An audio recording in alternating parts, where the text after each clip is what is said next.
Hey everybody, I'm Rick. Welcome to Talking Habs, where you get your daily fix of Blue Blanc Rouge. All right, so we got the game tonight. The Montreal Canadiens are in the. Okay, say that again. The Habs are on the island to take on the New York Islanders.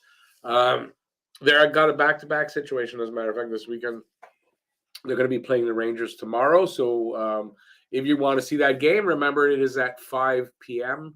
tomorrow. So we got the first game of those two tonight. The Islanders are on a bit of a losing streak. Montreal looking for their first back-to-back wins since late November. That's the situation we got. We got Montembeault and Nets.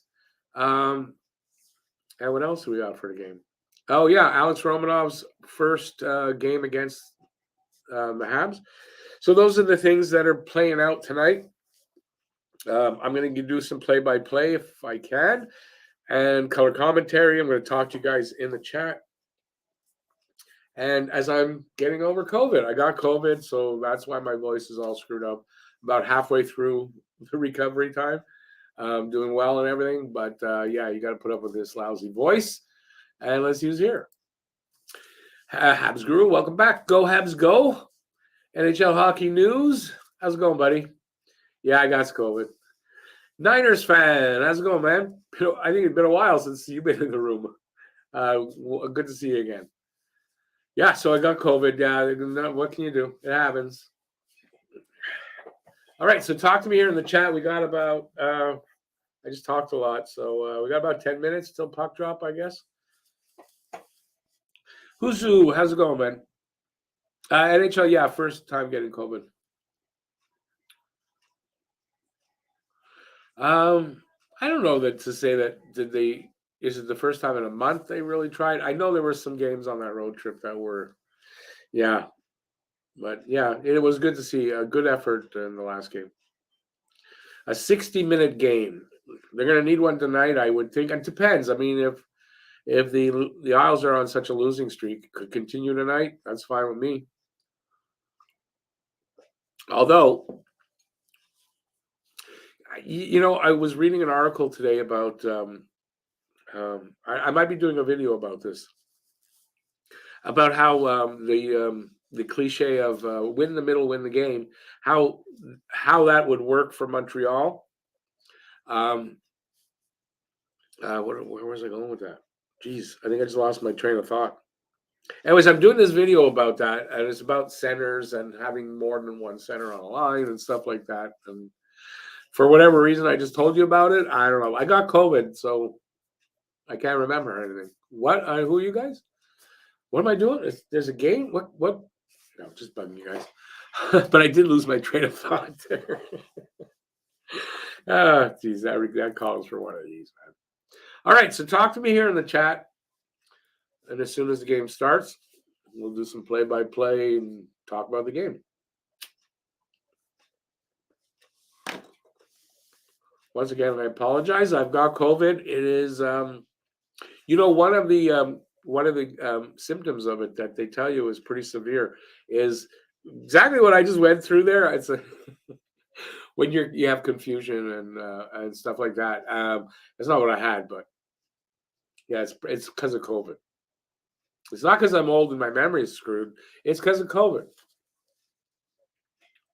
All right, so talk to me. I don't know. Nobody wanted to talk to me at the end of the pregame show, so maybe nobody wants to talk to me. I don't know.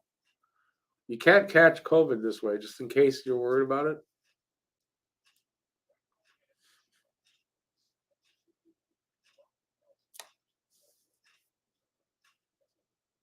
Oh, there you go. Huzu actually got me back on my track. Right. So it kind of is important that they get enough losses to get themselves low enough for that. But now, is the team looking at it like that? Like the players and the coach? They're not, right? Only management is and fans. But so when I keep saying that, no, they can have some wins and stuff, they got to limit that. It's kind of important. Anyway, I'm planning on doing a video about it. I tried to work on it today. I got a little bit done, but I couldn't really. I had a lot to do, and I couldn't really concentrate on it. So.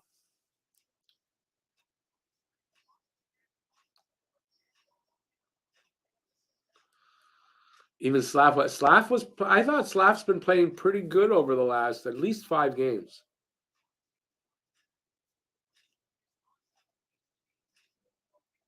Yeah, Romanov.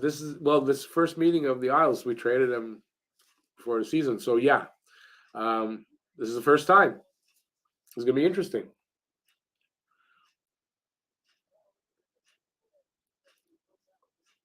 Oh, so I wish him the best. I still like Romanov. Definitely, Romanov wouldn't be one of the KK, right? The way he left and everything. Like, I don't really.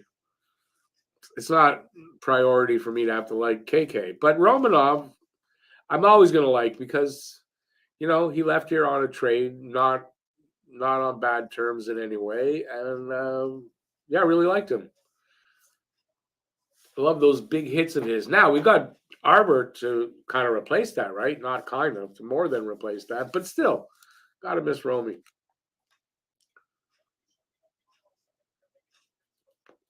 Oh, one other thing about him, I noticed in that little interview, his English has gotten a lot better. His English has gotten a lot better. He's coming along.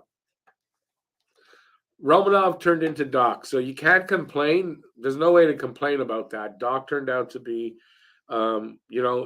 he's still young, and he's gonna be a really good player here. So you can't really complain. But like I said, it doesn't mean you can't, see Alex and watch him play and miss him and whatever. I miss him. No, I do though. I loved his big hits.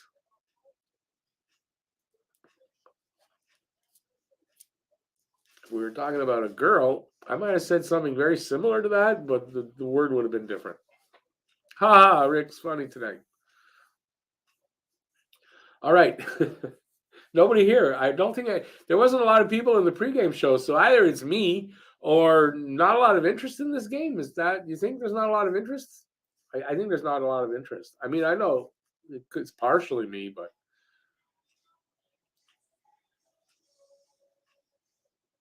he's definitely one of the players that was, yeah. Even though he's only here 2 years, still, yeah. I think that's why I'll be checking him out, like how he's doing through his whole career.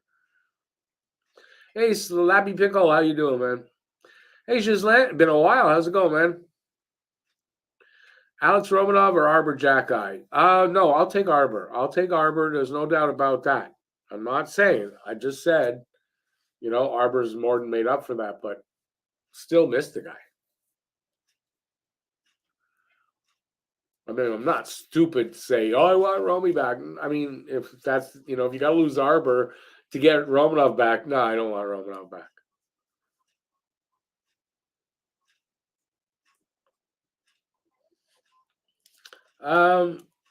It's possible, Guru, that people didn't think. I don't know. Whatever it is, it's fine. It is what it is, right? I talked to my ex-wife, by the way. She's doing okay. Everything's still good. So she's getting some sleep finally. She couldn't sleep last night. So I think one of the symptom I was worried about, I think it's caused by that she couldn't sleep. Anyway, she's sleeping now. Good to hear that, Giselle. Good to hear that. I wish I could say the same. Oh, I'm good, but I could be better. Could have not gotten COVID, but hey. I'm not really looking for sympathy. That's not why I put I've got COVID. I just want people to see that so that they can understand why my voice is the way it is. Well, if they, and they don't come in and go, that guy's got the worst voice. I'm not staying.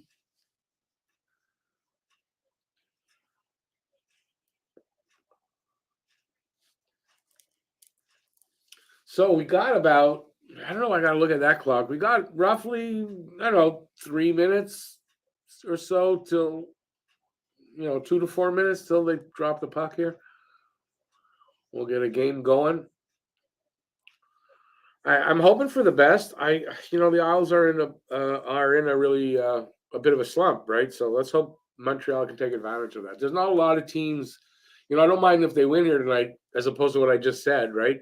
There's not a lot of teams that they're going to go up against the rest of the season that you're going to say, oh, they could win this one.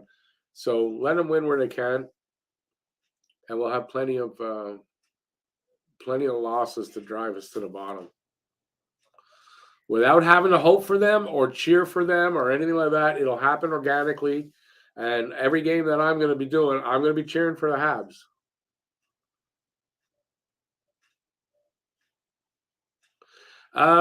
Angus, I'm watching it on TV tonight. So try, if you can't get it there, try onhockey.tv. Try that. That good. Or we just got a new one. What's it? I got it here. NHL. Try NHLwebcast.com, I guess. See if that works there.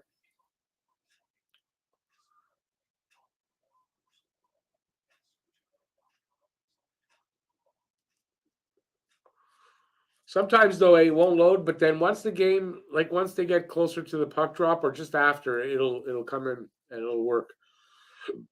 But I'm not watching it there tonight. Saturday. I usually don't have to. Excuse me, on Saturday.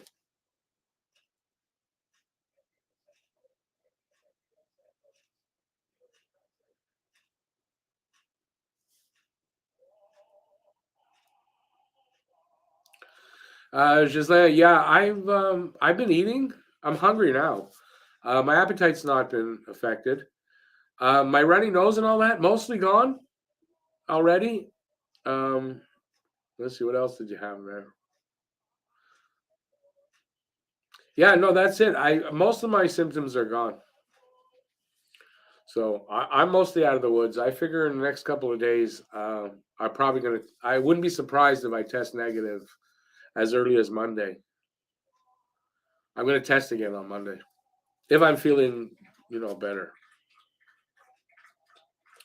Awesome, Angus. See, you got to just be patient sometimes with NHL 66.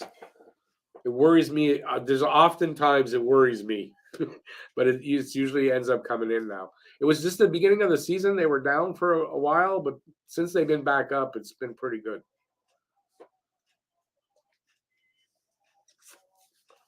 Whoops. I don't know why I got to relight that. All right, so I think they got the American anthem, and then they're going to drop the puck. So 2 more minutes or so.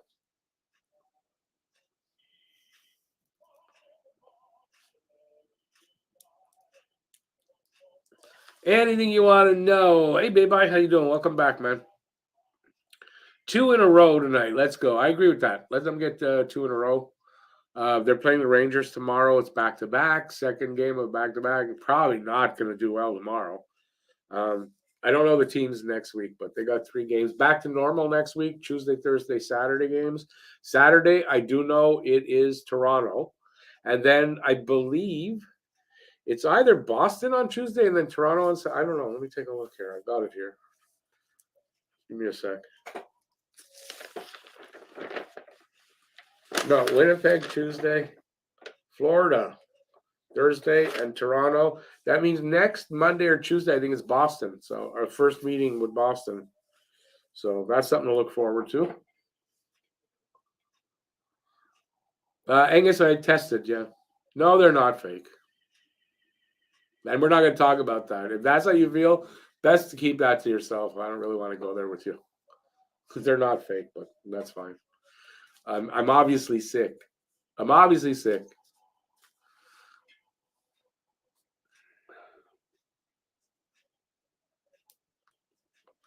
Islanders are a good team. Just they're in a slump though right now. That's why it's a good time for the Habs if they can extend their slump another game. I got the Habs. By the way, my guess for the guess to score in the pregame is, I don't know if it's going to be 2-1 or 3-2. That's what I'm thinking. And Caulfield with the first goal. But Montreal, I'm calling Montreal to win. But Dad, you're right. You never know. Game has to be played out on the ice. They're about to drop the puck. So we got Sorokin for them. Monty for us. Monty had a good game last game. Third period, stopped 19 of 20 shots to seal the deal for the win. Also, I do believe if Monty wins tonight, it'll tie his career high for wins at 8. So I'm sure he's really looking to win.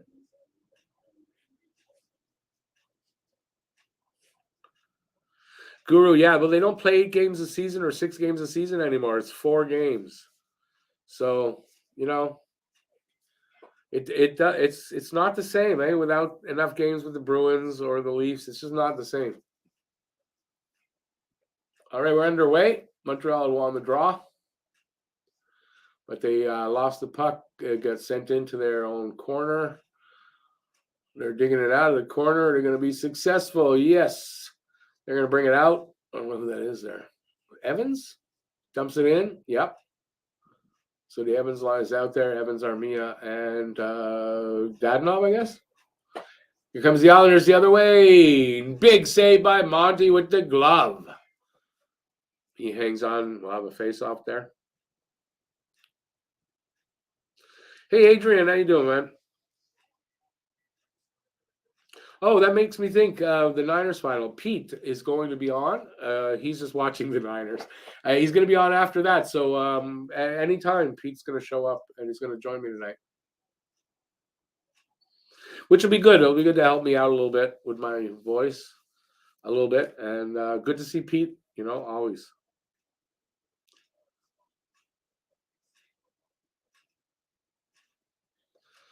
Curbed your enthusiasm. 3-0 Habs for the Dragon.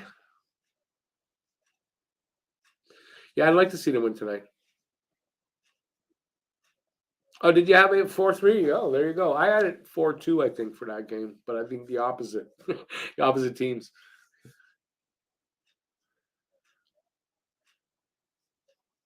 Oh, Barron is in. I thought Barron was a scratch. So the lineup I had is, which happens often, is different. They made some changes before the game started. Barron was supposed to be a healthy scratch. I see he's in. Suzuki with a shot save. Sorokin, there was a rebound. They're coming back the other way. The Isles. 3 guys over the line. Maybe 4 now. I don't know. In the corner, a centering pass. I don't know if Monty made a save or what, but here come the Habs the other way. Caulfield is I gotta go that way. See Caulfield. He's on the ice right now. At least he was. I think they went and changed. Yeah, they changed up. So we're getting to a minute and a half into this game. 2-1 of the shots for the Isles. No score yet.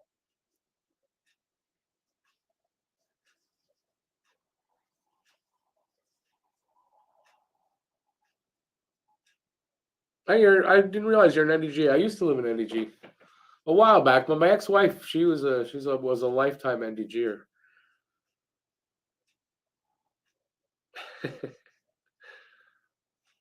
You should say that's where I'm watching it, City TV.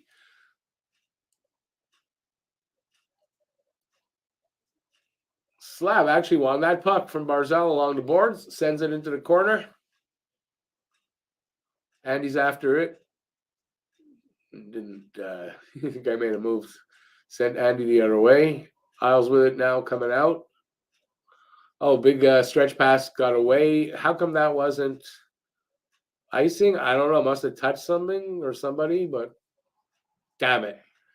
I think that was tipped at front. Anyway, 1-0 for the Isles.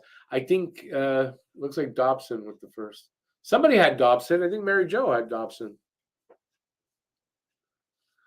That looked like it got tipped right at the last second and changed direction a little bit. Let's see a replay.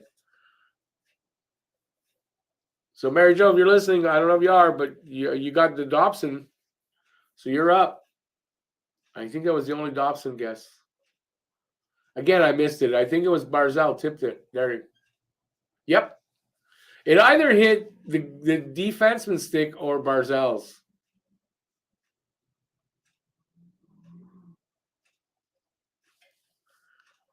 Was it Cizikas? I thought it was Barzal there. Okay, Cizikas. So that's what it was.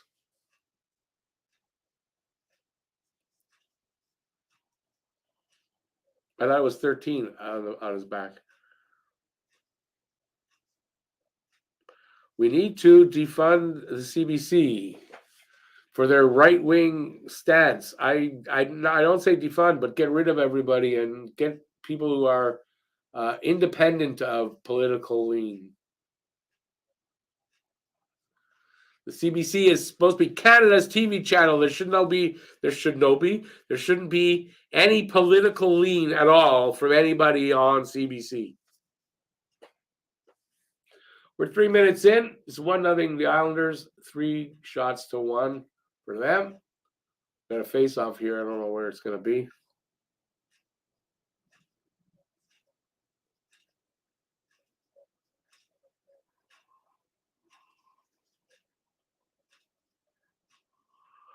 Well, I don't know who's who. I mean, listen, it was a change direction right at the last second. Being that I have not played goal, then maybe I know not what I'm talking about. I don't know.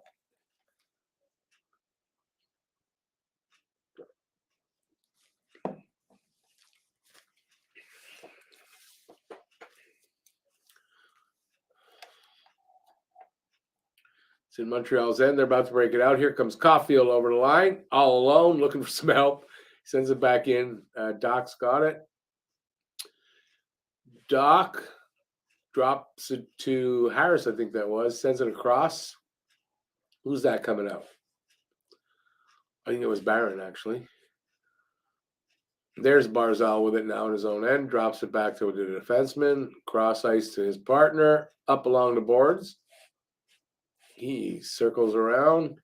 It's Barzal with it. He loses it at the top of the circle. Montreal, Barron in the corner sends it up along the boards. That doesn't work. Sends it to the other side. They flip it, not flip it. They get it out over the line. Islanders, though, do have it. They fire it in. Where is it? In the corner. Habs pick that up, but can't get it out. Isles have it. Send it to the net. Big save there by Monty. I think 2 saves. He was all stretched out with his pads. They still have the possession. Islanders still have possession in the offensive zone. Shot from the point. I haven't noticed Romanov. By the way, Romanov's wearing 28, not 27. I noticed he's wearing 28. So if you're looking for him on the ice, he's wearing 28.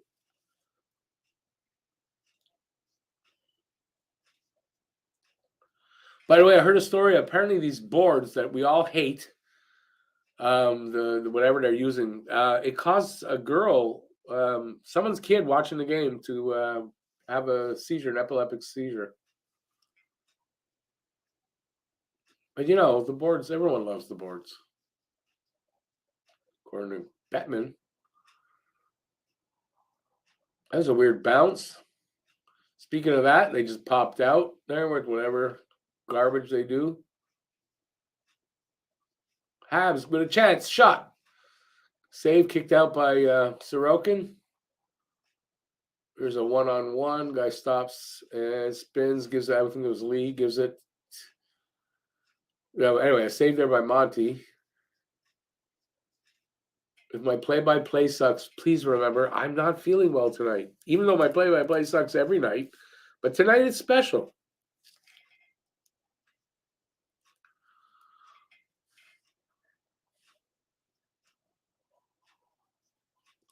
Right Wing Broadcasting, RWBC, Right Wing Broadcasting Service or Corporation. Rory, no, I'm watching the Habs game, so it depends where you live, I guess.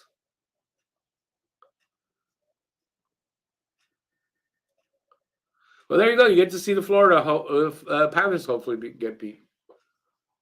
Oh boy, there's 2-0. I looked up to see this happening.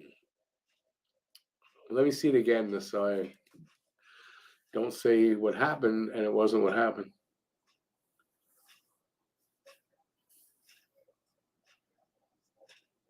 Shot comes in. Yeah, the rebound kicks out and Beauvillier is there. Basically with an open net. Oh, yeah, with an open net, definitely. 2-0.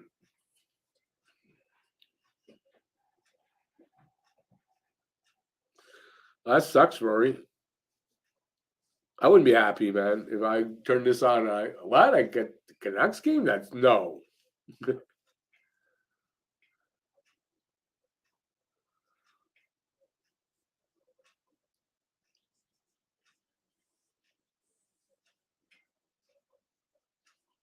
Ian, yeah, I don't really like the term, the reference there, matzo ball. You got to remember your host is Jewish, so maybe, yeah, don't use that as a derogatory term.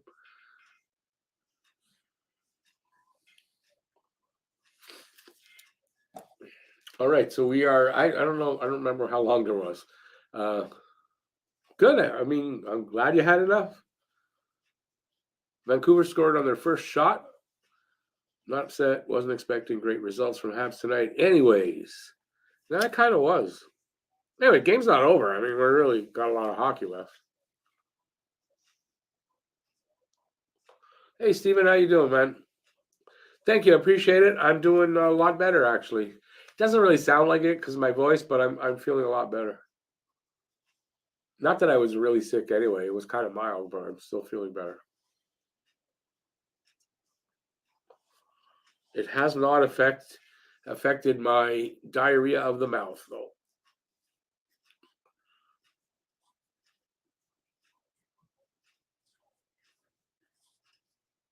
Is that about the goal that they just scored? Was that a wrister? What do you mean?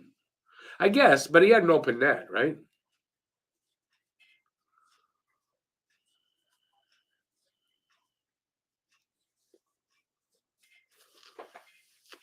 All right, so I don't know what to say here. It's definitely not the game, although we should be used to this. They've been giving up the first two goals for what, most of the last 10, 15 games, I think, right? So I'm kind of used to it. Let's see if they can fight their way back. Always having to crawl out of a hole. That's what she said.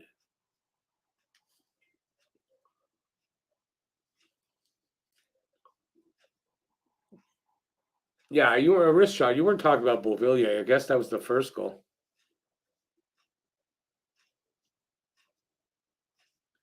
They need a Subban speech, yeah. Okay, that's what you meant. Yeah, I get you. It's a nice rebound to go right to the guy.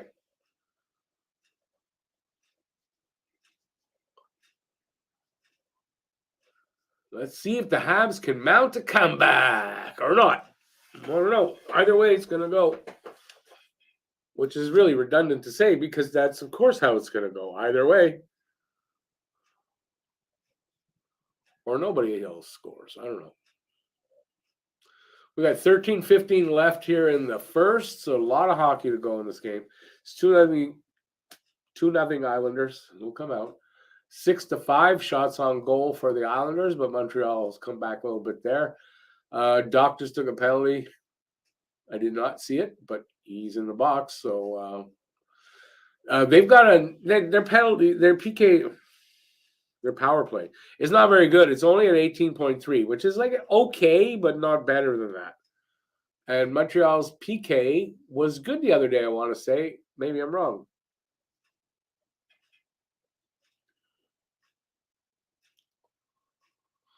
Isles win the draw, so they're set up pretty much right away. I think that shot was wide. I'm not sure, but they're moving it around again. Up to the point. To the half wall, on the left.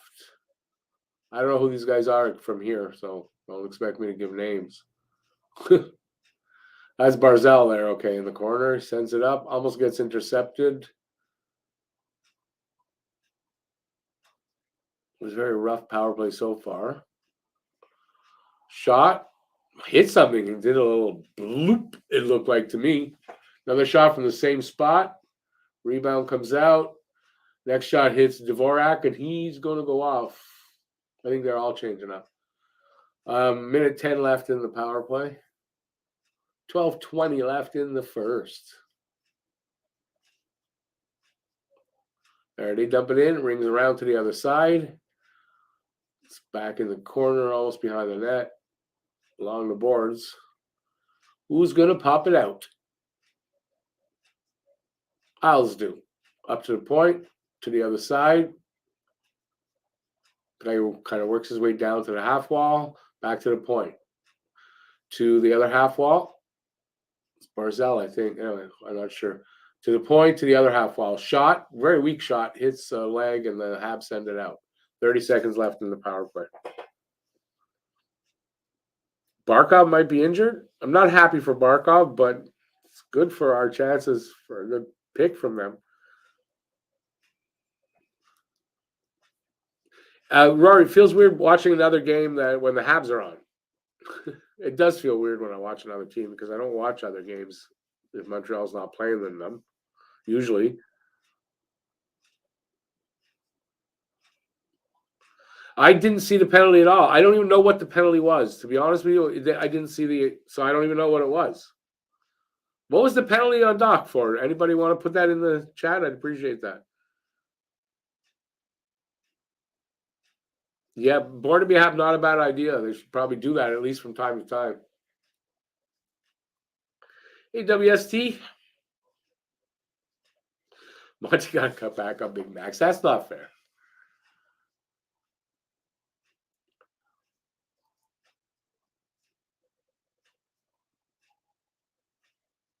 Power play is almost over, and they're in the Isles end, so it's killed off. But here come the Isles. Look out, boys.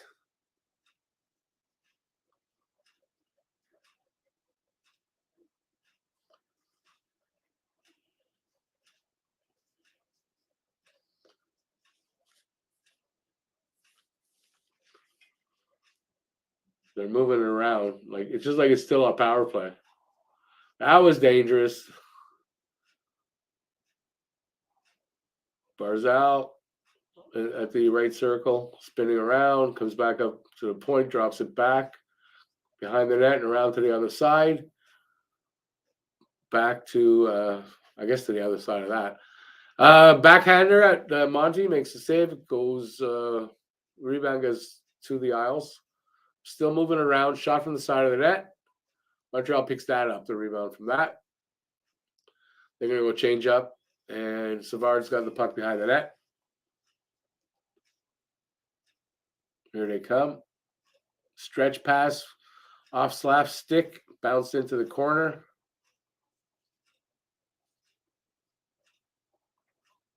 Arbor at the point. He doesn't really have a shot there. He tries to send it in. He does. They do pick it up. Slav with it now. From the bad angle, has a shot at net. Picks up his rebound. Goes to the other half wall. They lose it there. It's flipped out to center ice. 2-on-1. Monty actually, I don't know what happened with that. Did he make a save or that went wide? I'm not sure what happened.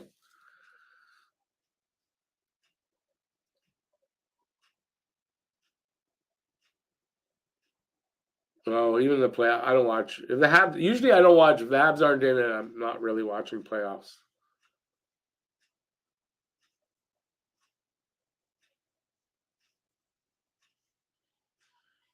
The ads? They're ridiculous. Like seriously though, if you have epilepsy, and sometimes if you don't even know you have it yet, that could trigger epilepsy, seizure. So I don't understand the reasoning behind doing something like that, where they should be smart enough to know that what they're doing could trigger seizures in people. How they don't know that, it's beyond me. But this is the evil NHL, where they apparently polled the audience, the fans, and the fans love it. Someone show me a poll when they actually sent that out, and somebody actually responded. Show that to me. I'd like to see that, because I don't believe that very much at all. So far, I have not heard. I mean, maybe there are people that like it. I've not heard one person say, "Yeah, I like those ads on the boards."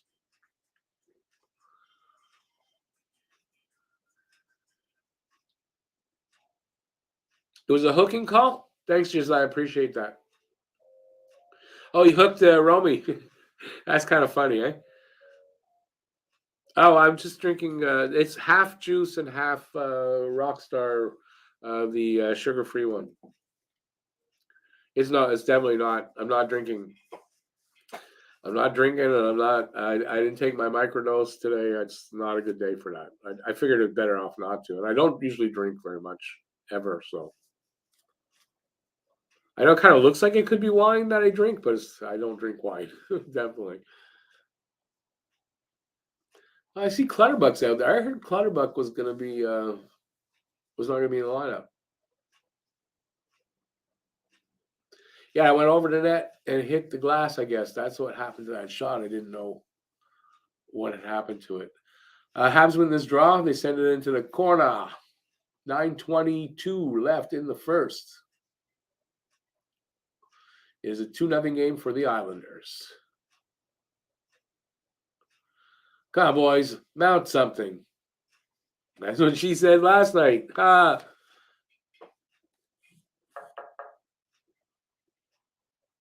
Pete's on his way in, and we'll be joined by Pete in a very short period of time, I think.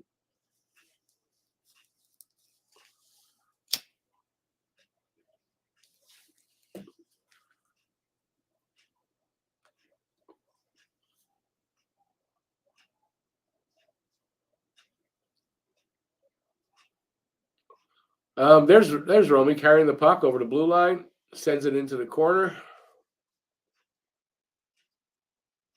Went around to the other side. Habs bring it the other way and up along the boards. And who's that? Evans with some energy. Couldn't really get that.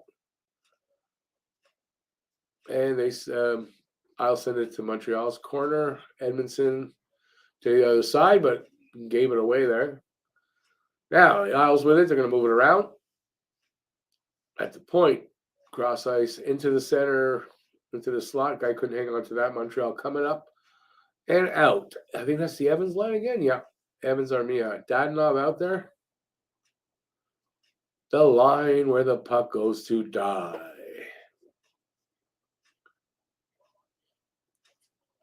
Armia with a nice little move. Then he sends it way wide.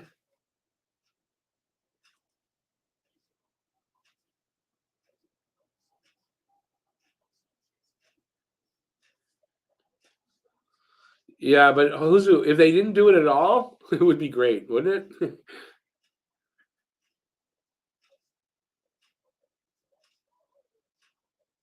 I would really be interested to. Oh yeah, they don't see that.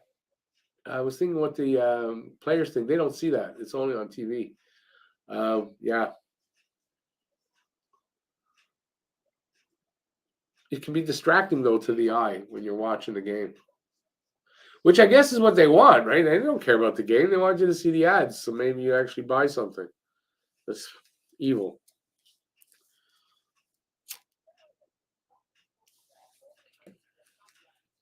Oh, Pete's coming in. I better put my headphones on.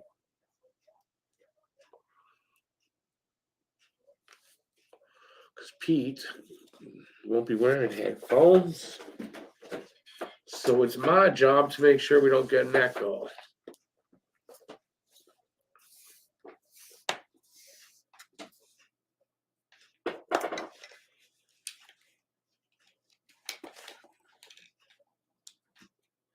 There we go.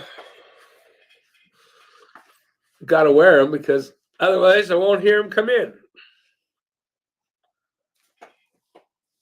It's going to screw me up I won't be able to hear anything what's going on the TV. So nothing I can do about that because I'm watching it on TV. So we got 6:35 left in the first. 7-11. That's the shots in favor of the Islanders. It's 2-0 for the Islanders.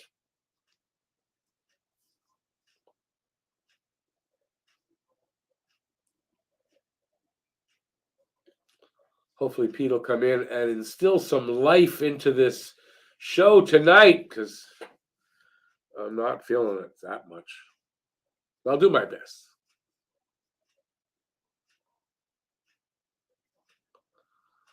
I like that.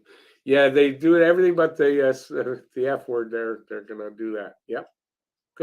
It's like the old days though. But I by the time I was watching hockey, I mean there was commercials. But I think in the early days they actually did live ones.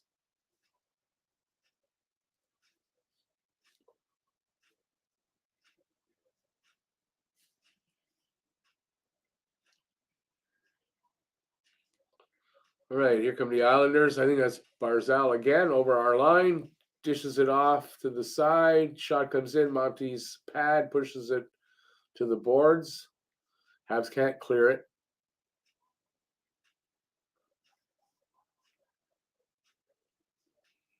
We got it. Well, they're going to get it out. They cannot. Now they do. They didn't give it away right away. Here come the Owls again. They ring that around the boards to the other side. 5 minutes to go in the first.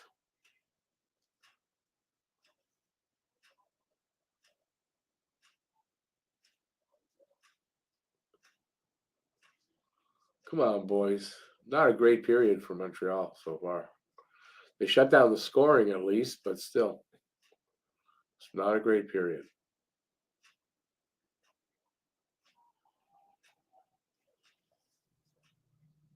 I'm actually trying to remember now. When was the last shot they got on net that was like an actual chance?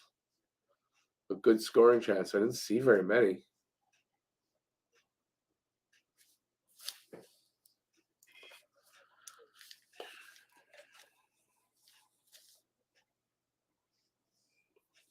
I don't know who that was. I think it was a 2-on-1. Okay, Anders Lee took a shot. Monty made it. He grabbed it with his glove. Hang on to it, and we'll have a face-off after the commercial. In front of Monty. I don't know what side. He came in on the left side. So I don't know if it'll be on the left side of Monty or the right.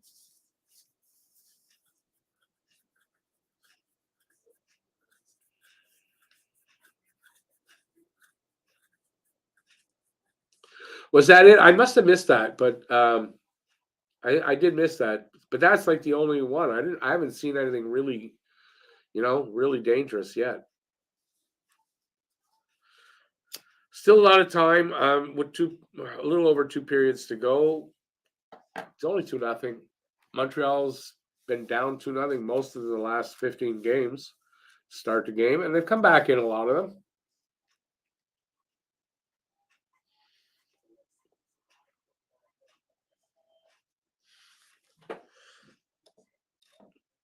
It's not at the point where they need the next goal, but you don't want to go down 3-0, especially after the last game they won. I was going to say after a shutout. This wasn't the last game.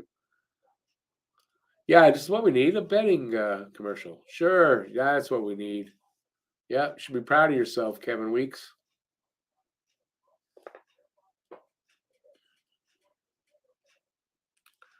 Very proud. You can go home to mommy and say, look, mommy, I get paid all this money and it comes from people's food budget and rent.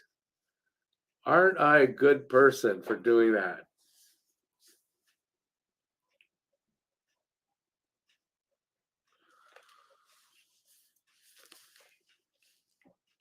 Romanov and Doc. He's got 14. Doc's got 26. 2 different positions.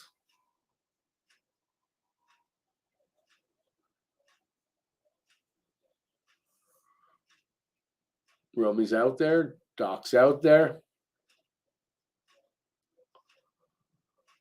No big hits yet by Romy. All right. Suzuki over to Doc, over the line. Doc tried to cross ice to Caulfield, got intercepted. I'll send it into the behind the net. All right, ladies and gentlemen. Well, when he gets ready. Give me a thumbs up when you're ready. All right, introducing to you. Oh God, the linesman almost got a stick in the head. I love that. A guest tonight. Hey Pete, how you doing, man? Cheers, brother. So we got a 2-0 game, not to our favor. Another game where Habs start, having to climb out of a 2-0 hole. Hey, listen, it's funny because that's what she said last night. I was wondering when a dirty punchline was going to come. Oh, yeah, any moment now. That's my boy.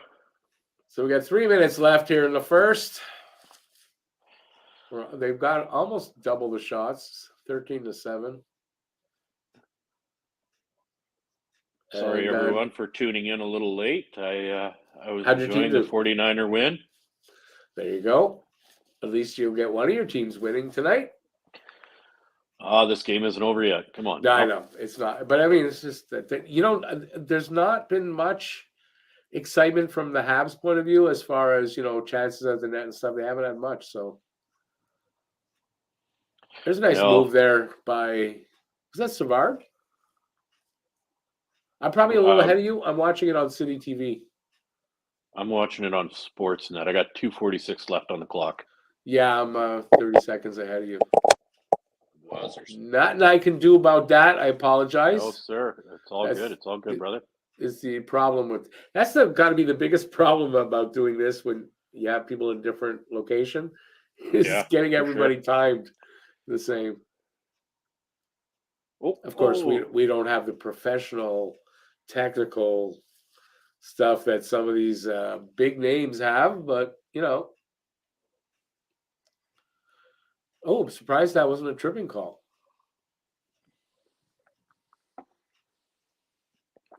It's in the Habs corner. They're all fighting for trying to get it off the boards. Montreal comes up with it.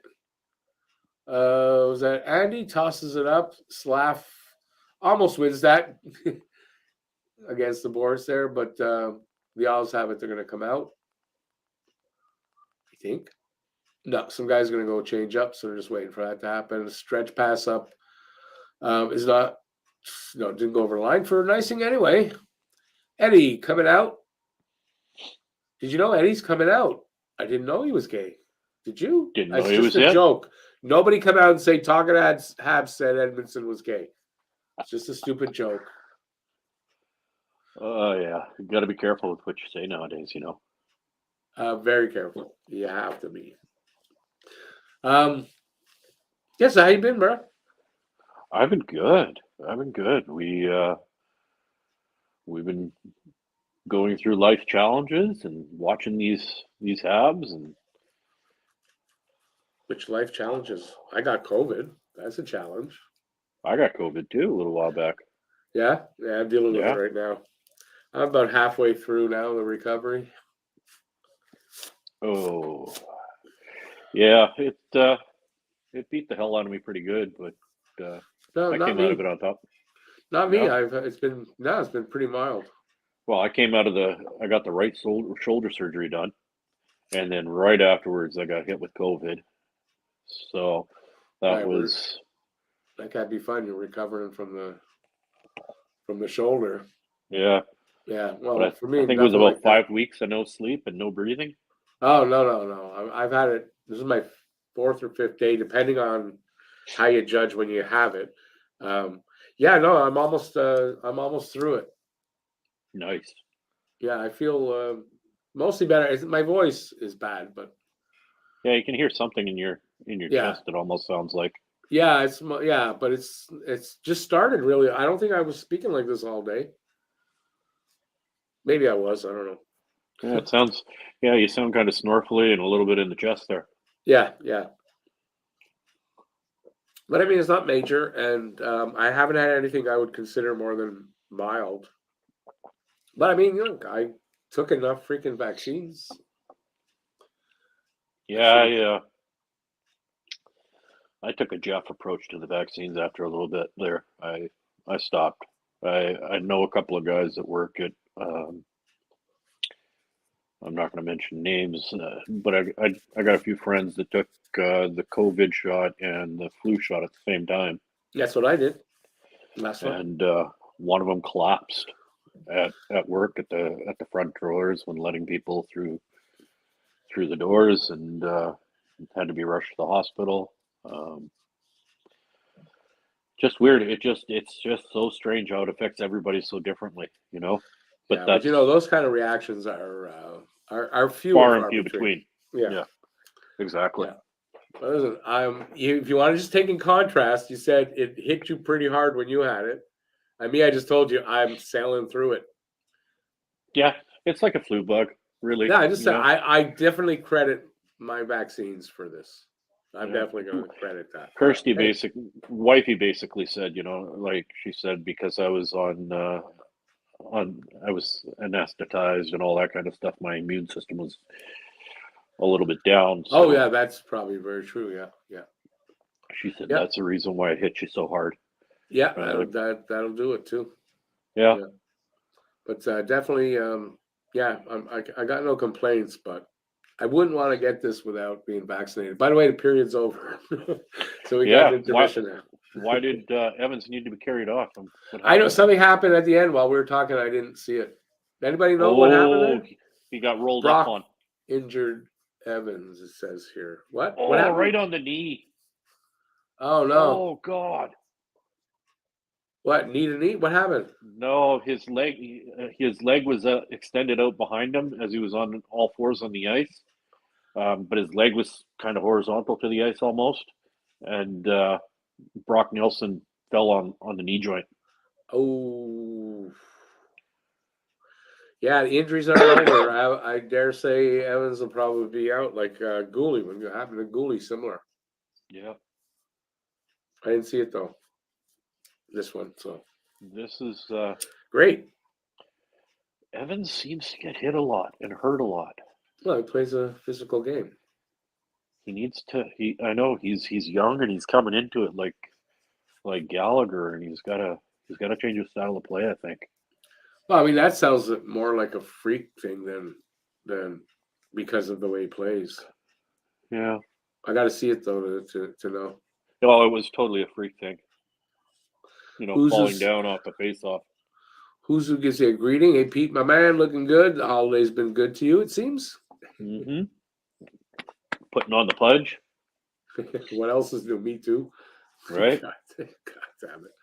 I Yeah. put on 10 pounds Over the holidays?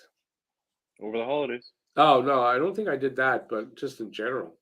Well, 10 pounds since the right shoulder surgery now. Just haven't been able to do as much. Lucas, what actually needs to be done is you got to bring me some of that Rockaberry's pie. Come on. Like the Rockaberry. You know what? I don't think I've ever eaten. No, I don't think I've ever eaten a pie from Rockaberry's. I've had cake from there. It's pretty good. Oh, All right. So whatever you guys want to talk to us about, just type in a comment. We'll get to that, and we'll try to find stuff to talk about between ourselves. Oh, you might be interested in this. I don't know if you probably didn't see my pregame. So, did you watch the Knuckles podcast with Molson? Yeah. Okay. Did you pick up on they gave away what they're doing with Drouin? Did you pick up on that? no, I didn't. I usually watch Knuckles a couple of times to catch all the little subtle hints that are dropped in there. It wasn't on purpose, but I think he said inadvertently said that they're not. He's got no future in Montreal. I'll tell you what he said. So he was asked about. You remember he was asked about. Does he kind of regret getting Drouin with what he's gotten back, right? And so he whatever says, and then he says at the end of that that he hopes Drouin finds his right opportunity to excel and reach his potential. Yeah, I remember that. Now that you mentioned that. Right, that to me says, well, we're not. I hope he does that like somewhere else. I hope he finds that opportunity. It's not here though. So I think that there's. I've said there's no chance they're re-signing him. Most people burn a bridge. Drouin literally has taken explosives on either side of the bridge and ignited them and had the bridge just completely sink into the river. Like you gotta think. You gotta think, right? Hey, just want to say, hey, Elio. It's been a while, man. How you doing, Elio? Did you hear how Molson kind of dissed the English fans of Canada, of the Habs? I vaguely remember something about that. To be honest with you, go ahead. He said 80% of Habs fans are French. Yeah, he did. I remember that. Yeah, where? 80% where? In Quebec, maybe, but not in Canada. Not in Canada, no. And not globally. So he's kind of saying that, yeah, English don't really count outside of Quebec. I take that. I'm on this. I think their stance for going that heavily into French and excluding the English, I think it's wrong. Totally wrong. And it does. You're kind of putting yourself on an island. You are, You know, And 80%. Sorry, they only allot. That's why they only allot the English media 20% of the time. do you think he said it to appease the French nation?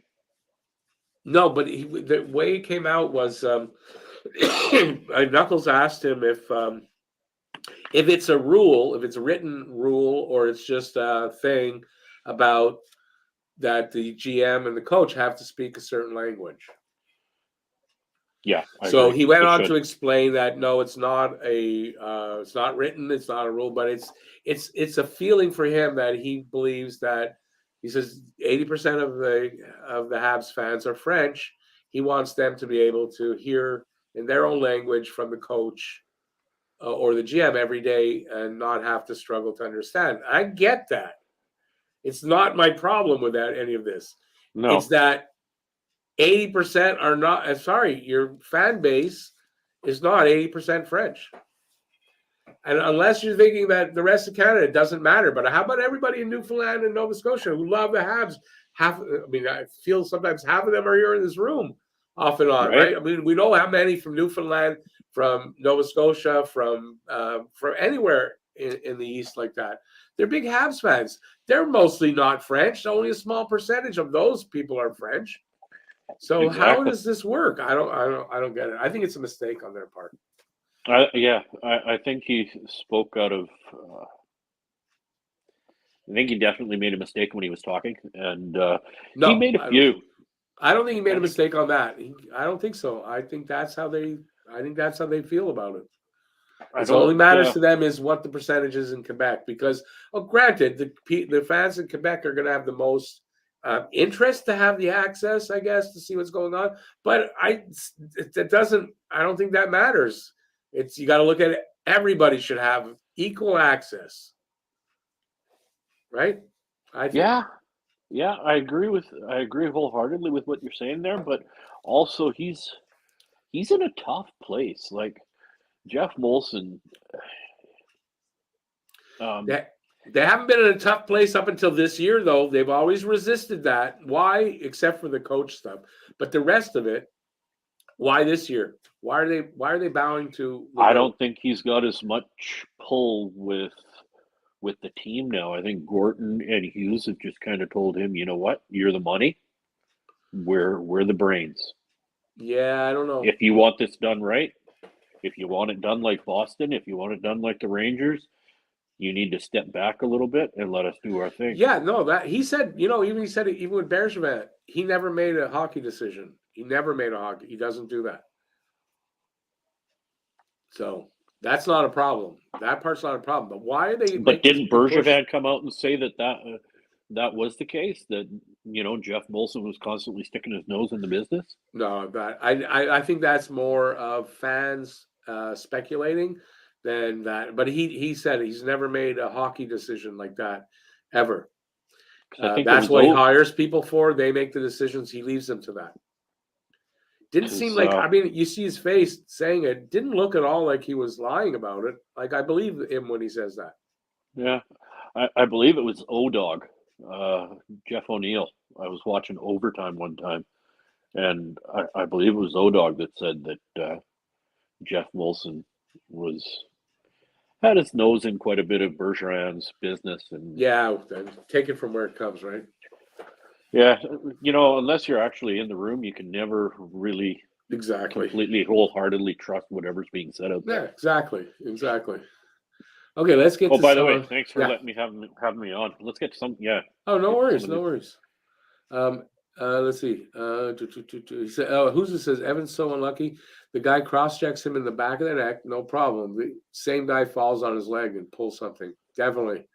Evans can be unlucky. That's very true. I said that. Lucas says, Peter, one of my friends is in Kelowna now. Weather looks beautiful down there. Oh, the weather in Kelowna is always beautiful. I got Yeah, a lot of buddies in Kelowna. Yeah, my buddy lives in Kelowna. We had an argument today, but he's still my buddy. Yeah, they get all 4 seasons in Kelowna. I live in Yeah, Victoria on the island, so yeah. we don't experience all seasons. We just get a lot of rain. A lot of rain, like London. Oh yeah. Hey, Mike, how you doing out there? Babai says total bullshit, and I believe he's talking about the French stuff, but maybe not. So he's going to have to clarify if it's not that, because it's a little. We got a little ahead or behind here. I'm just gonna look for something that. While you're looking, let me Yeah. say this. Yes, talk all you want. I want that 14-year-old. What is she? Czech girl or The Czechia boxer. girl? The boxer. No, the 14-year-old hockey player. Oh, I want her and Bedard to marry. I want them to produce some Hey, hockey players. she's Holy 14. shit. That's kind of. She's 14. He's He's like 17. He's he's gonna be 17. 18 soon, though. It I don't It could know. work. Yeah, no, Women I'm are more not. mature. Don't forget, women are more mature than men. So Yeah, it it's could not. work. That's not the problem. It's the underage thing could be a problem. I'm not touching it. I didn't say that. If you want to cancel Oh. anybody, you got to go to Victoria, BC.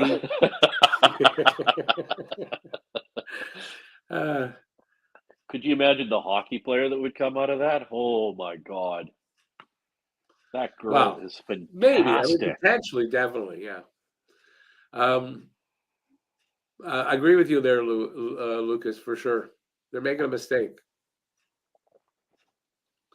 Apparently, Lucas, apparently not. He says he heard that Molson gave Subban the contract. I remember hearing that Molson told him to sign him. I think, that could be misconstrued. Maybe Molson said, he's okay with the money, or whatever. I don't know, but he said he's never made a hockey decision over Marc Bergevin. It was Marc Bergevin and his people around him that made all those decisions. At the end of the day, you know what? All that stuff is behind us, and we've got a great, great team in front of us now. Exactly. Yeah. No need to look back and complain. Yeah. I mean, let's just give it time. I got into a conversation. Who was it? I got into a conversation with a friend of mine just recently, and he had me look at it in a different perspective. He said, because I'm constantly whining about the likes of Burrows, our power play and offensive coordinator, right? Yeah, yeah. And what did Ryan say?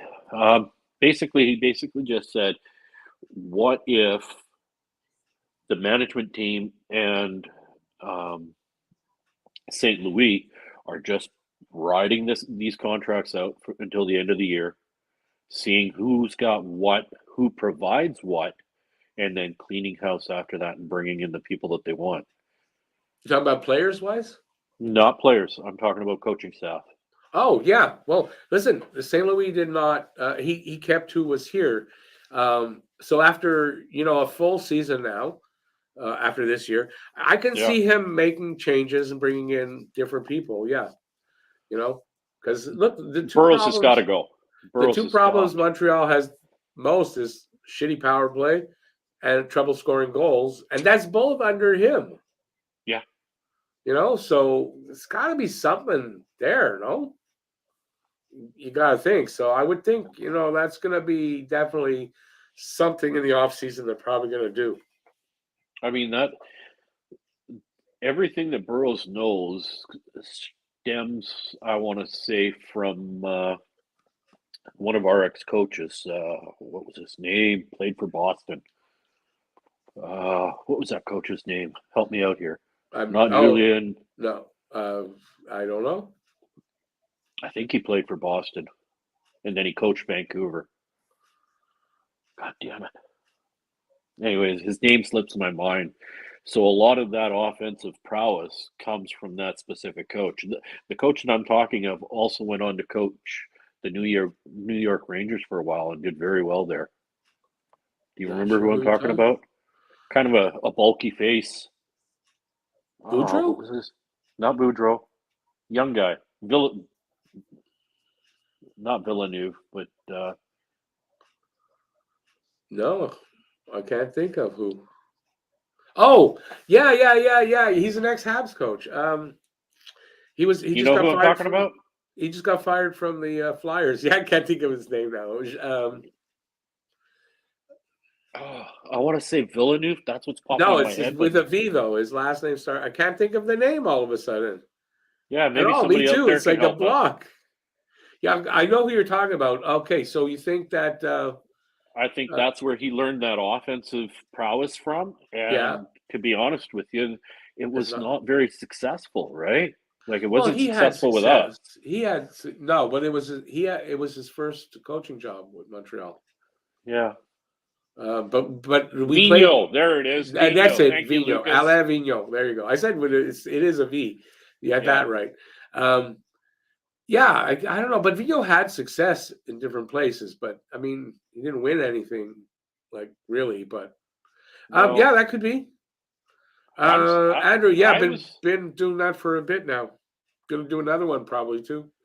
I was on Knuckles and Islands thing there a little while back, and I made a comment about bringing in Andre Markov for our power play, just power play, not offensive coordinator, just strictly power play. And I can't remember who it was. Somebody said that would be a genius idea. Not that I'm trying to say that I'm a genius or anything, but I think Markov would be a great person to bring back into the fold and just have as a consultant even for the power play, because that guy, he was a power play quarterback of power play quarterbacks. Yeah, he was. I mean, unless he doesn't. I mean, unless he's not coaching, I don't know what he's doing honestly right Neither now. do But I mean, he's got to be sitting around in Russia just I twiddling his thumbs, right? I kind of think though that his last stint in the KHL wasn't he also coaching, like player coach? I don't know why that strikes me as that was a possibility. Does anybody out there know if that's true? Um, was Markov strictly a player, or was he a player coach in the KHL? Oh, I if don't he know went why. I back think he and might have been. yeah, if he went back there to be a player coach, then yeah, there's no chance we could get him. No, I wouldn't say that. They pay their coaches really well, and they treat them well. Okay, true, maybe that, but it's still Russia. There is that. You There is know why I that. say that though? I know when he was here, he had and he might have married her, a Montreal girl that he's married to, or was his girlfriend at the time. So like I could see him I wanting to believe come he's back to married. Montreal. I think he married the girl, and she's from here. So I just remember him saying something that he wanted to be in Montreal on any well, facet, like whether it well, be wouldn't it if he married her? Then her family is here. yeah. Happy wife, happy life, and he obviously likes Montreal. Oh, he loves Montreal. So yeah, I could see that. So maybe there's something there. I don't know. Is he coaching? Does he want to coach here? Like, I don't know, but I could see that happening.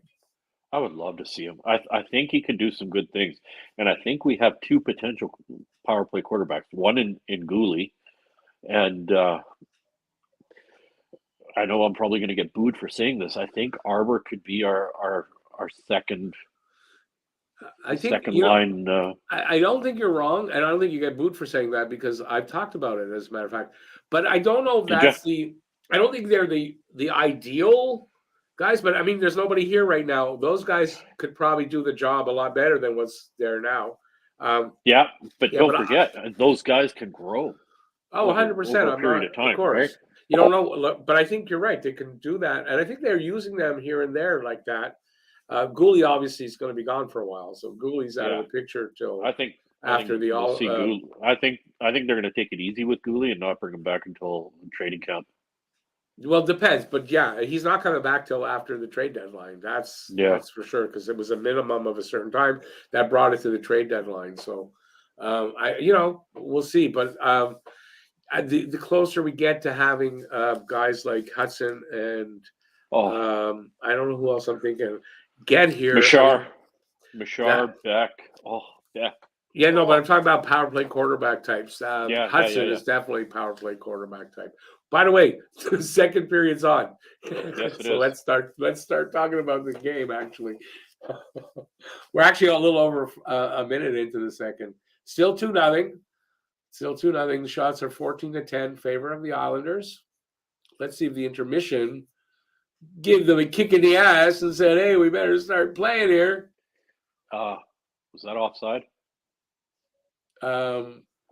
I don't know because I'm a little bit behind you. Sorry. Yeah, so I would have had to have noticed it before. I've got just to let you know, I've got 18, 17 right now.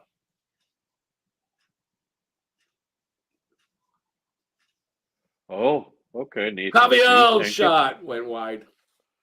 Hide wide, I think. Nathan C. Has a little information on No, Markov. Markov was coaching in KHL. Yes, you can read it, by the way. Don't be shy. Did not Okay. start well. Was suspended early on because he did not have his NHL retirement papers to his team management. Okay, but him coming here would be fine.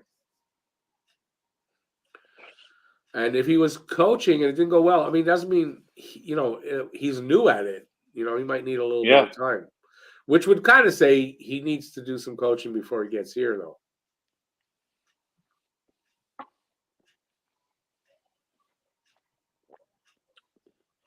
I can see Markov having that no BS attitude, though. You either do it this way or get the hell off the ice. Could be. I don't know. I don't know. Giselle says, does anybody out there, I remember this, back in 72 when the coach of the Nordiques in the WHA was Maurice the Rocket Richard, and he quit after one game because he didn't believe he was fit for the job. I remember that. And does anybody remember Boom Boom Jeffrey on coaching the Habs for, I think it was for a very short period of time? He had stomach problems. It was too much stress for him. And it was too much stress. Plus, it was a lot of alcohol for him as well. Could be. And I think Claude Ruel took over for him that year after like a month. I remember Boom Boom taking over the team there. Yeah, I'm not dreaming it up. Good. No, you never know. I remember that. Well, I remember reading it. I don't remember seeing it. Oh, no, I remember it. I remember watching the games when Boom Boom took over. Wow, the Islanders are quick. He didn't do great, but he couldn't handle the stress, Boom Boom. He coached elsewhere too, I think. The Flames, Atlanta Flames. I think he couldn't. I don't know. I didn't follow his career much. I think he coached the Flames as well, but he really couldn't handle the stress and the pressure here in Montreal. I think. I don't know how long he coached the Flames. After listening to what Molson had to say in the interview there, I believe that the stress of coaching, doing anything in Montreal is 10 times more. It sounds pretty rough. It is. Look at the fans. It's a very hockey knowledgeable and at the same time, as you say that, because they are, but then they can be like idiots because of their emotion and do stupid, and even the reporters, and just stupid questions, and it's like, how are like, well, hey, come on. Don't get it. A lot of reporters have stupid questions. I mean, come on. No, I get that, right? but the fans, I love the fans of Montreal. most of them are my good. Dying dream. Most to are come great. To Montreal and watch a game.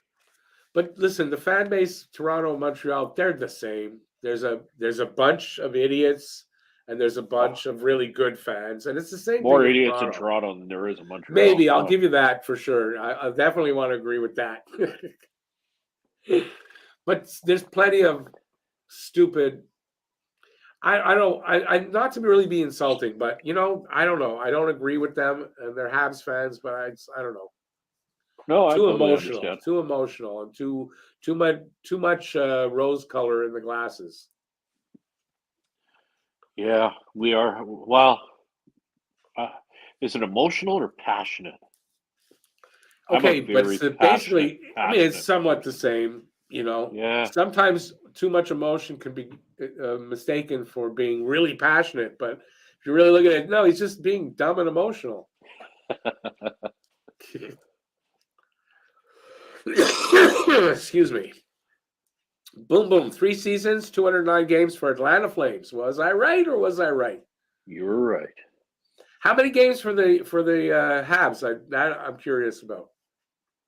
Not very many. Maybe 30. I think maybe 30 games, but I don't think even 30. I don't think it was 30. I can't remember. I want to say probably 30 days. I know I'm not really watching the game, so I apologize for that, but we're having a good conversation, so that's always fun.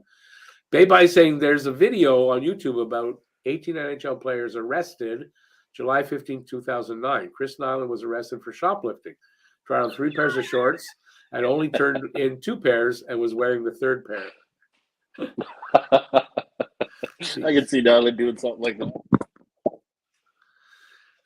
Did you just, no, okay. Lucas says, who was the GM who just walked away from us again in like 2010? GM in 2010 was Gainey. Yeah, Gainey left because his daughter got washed off. Oh, must be that. Gainey did leave. That's true, because of he couldn't take it anymore. It was his daughter got washed off. I know. No, I know that. And he tried to stick in. I think he needed time away to just get to recover from that. I don't know. I guess he kind of resigned. But in 2010, it was Gainey that was the GM. And then in 2012, I think, wasn't it 2012 that Bergevin was hired? 2012. Was it 2012? I believe it was 2012. I could Google it, but I don't want to. Well, so can they. I don't remember. We're on air. It's their job to Google for us. Cheers to that.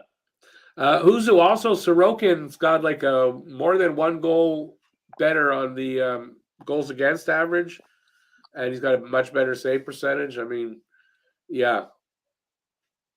They're in tough tonight to score some goals, I think. Look at his save percentage, 926. Jesus Christ. And he's got a 229 goals against. So, no, he's got good numbers. He's got good numbers as far as that. How many games did he play? They took it away too quick. Oh, something like, I don't know. He's played a good amount. It's not like just 5 games. He's played a look it up. He's almost. I think they might have split games, him and Varlamov. Yeah, I think you're right, Lucas. I think you're right. Yeah, no, 2012. Bergie did bring in Chucky. Yeah. You know, definitely it was Bergevin in 2012. I'm pretty sure it was 2012. So Gainey left 2011. Yep, something like that.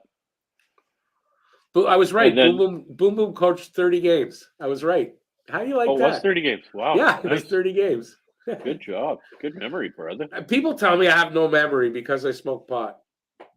I have no memory. No, people tell me that all the time. I've had dinner yet.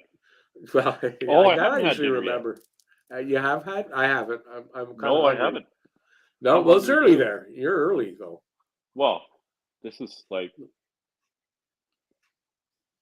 Oh well, it's Saturday. Yeah. You're gonna go to hell for that, Pete. A bottle of tequila almost gone. Oh well. I'm not gonna be the one to judge you for that. Oh, I was getting really excited. I was watching the Niner game, and it was the first half was horrible. We went in, we're losing, and then second half we just blew them out of the water. Habs are on a power play. Whoop, the Habs are on a power play. Oh. Well, they got 2 power play goals the last game, so maybe they'll get something here. Lucas, Berkey was really good when he first took over as the general manager. He was really good. But I think also because Gainey was not very good in his last few, and not really overall a good GM. No, I don't think Gainey. Oh, Romanoff, I love you. Oh, I love that kid. But no, going back to Gainey, I mean, Gainey, there's some people that are cut out to be GMs and some that are not. And yeah, he wasn't a great GM. Look, I love Gainey, and I think he might have been a good coach. Yeah. I think if given the chance, he was an okay coach, and he didn't. He might have won Did he win a cup with Dallas as coach? I think so. Yeah, I'm not 100% sure. He was a better coach than a GM, and a much better hockey player than anything else. Yeah, but no, I have great respect for stacked for that cup, though. You got to remember that. Dallas, yeah, had a good team back then, definitely. Oh God, did they ever? I just wanted, before it rolls away, Huzu was right about Richard was very hard on himself, and I think That's why he didn't do well his first game, so he packed it in. He had a lot of. He always felt that the hopes and prayers of Quebec were on his back, of French Quebecers, and he always felt he had to do the best and be the best and dress the best, just to represent them well. And so he was super hard on himself, and that's why he quit so early. Boom Boom just couldn't really handle the pressure of Montreal because he coached 209 games for Atlanta. Oh, a fight. Mayfield and Slavkov. No, Dvorak. What's Dvorak going to do? I don't know. Not much in that. Because I'm still it's like 13-16 here for me, and Oh, we caught up. We're only 12 seconds behind. Suzuki just tried to take a shot. When you were saying that, and you went Suzuki took a. I swear, in my head was Suzuki took a shit. What are you talking about? What is Romanov grabbing? Why is Romanov grabbing Doc? Doc's not going to do anything. I don't know. Just to make sure he doesn't get involved, you got to grab the guys around you. Okay, let's get to this for a sec. There was something here I saw that the worst GM, he says, this was Ray-Jean Houle. I don't disagree, but I'm going to add somebody with that. Add Pierre Gauthier. Oh! Those two were the worst. Those two were the worst. I hate Gauthier. I hate both of them. And Gauthier, I hate. He's horrible. Ray-Jean Houle cost us Stanley Cups galore. Yeah, Ray-Jean Houle was, in a way, not his fault. He shouldn't have been put there. So you got to look at Ron Corey. Big to blame there. So, but could you imagine how many more Stanley Cups we would have won if we had kept Waugh? Oh no, listen, without a doubt. But they were looking to trade him anyway. When you think about it, you look back in the history. Savard said he would have already been traded if Savard hadn't been fired. So, but we would have got a goal back for him, not the shit we got. Although Thibault was a good goalie in his own, but not in this situation. We would have got a decent goalie back who would have been able to handle Montreal's pressure. Yeah. But yeah, no, it's not really fair to say that, he cost us that with the Patrick Roy trade in trading Roy himself, because Savard would have done it. And he said it in his bio. All right, we got a game going on. Did you guys know that? There's a game going on. Wow. There is. What an incredible game it is. Still 2-0. Not really.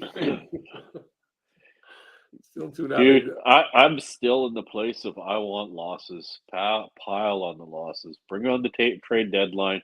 Get rid of all that extra fat and bring on some losses. Get us down to the bottom of the league as best as possible. Give us some opportunities to get Bedard. I'll definitely agree with that. No, I made a point. I was saying earlier, there's an article out there that I found on Twitter from somebody I kind of follow. It's actually a girl, and she's a good writer. And she was talking about, winning the middle to win games. So she had a really good article about that. And it made me think that, you know what? Yeah, getting the losses and getting down to the bottom to get that center that they really want, one of those top guys, kind of important, Now, are the players and the coach looking at that? No, not at all. It's the management that would be looking at that, and us fans, obviously, big time, right?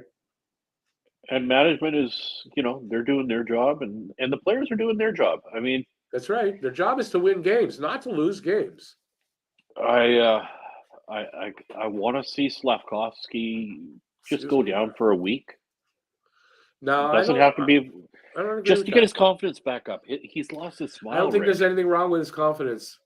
I honestly don't. From what I'm hearing from the coaches, from people involved with the team, even Molson, but not so much Molson, but people that should know that are with the team, doesn't sound like there's a problem there at all. But look at his face. Remember when he first came on? Smile from ear to ear, happy, eyes huge as dinner plates, right? It's all gone. Maybe that's just a guy that realizes he needs to be more focused and concentrated when the games are on. The game is on. But he was playing so much better when he was loose. I don't necessarily agree with that. I think over the last 5 games or so, he's had some really good some good games where, yeah, he hasn't scored. I agree with that, I but wouldn't he's say come he's close. had good games. He's had great shifts. He's decent okay, games. but you see that improvement you want to see from him happening a little bit, right? It's starting to happen.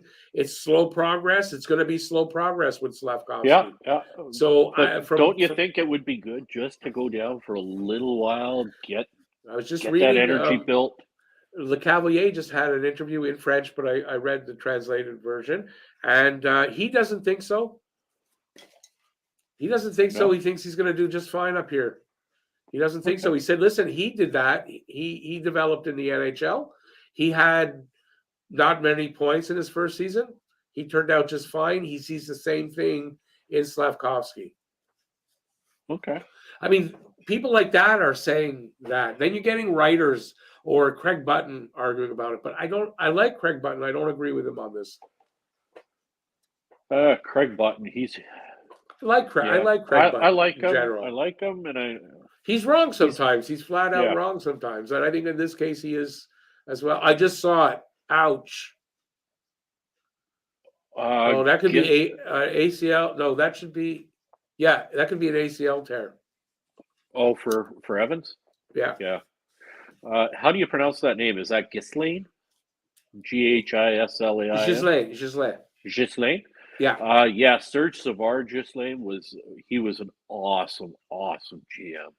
He was a good GM. I don't know awesome, but he was a good GM. For back in that era, brother, he was an awesome GM. He was a good GM. He brought 2 cups. He had success. He was definitely a very successful GM here.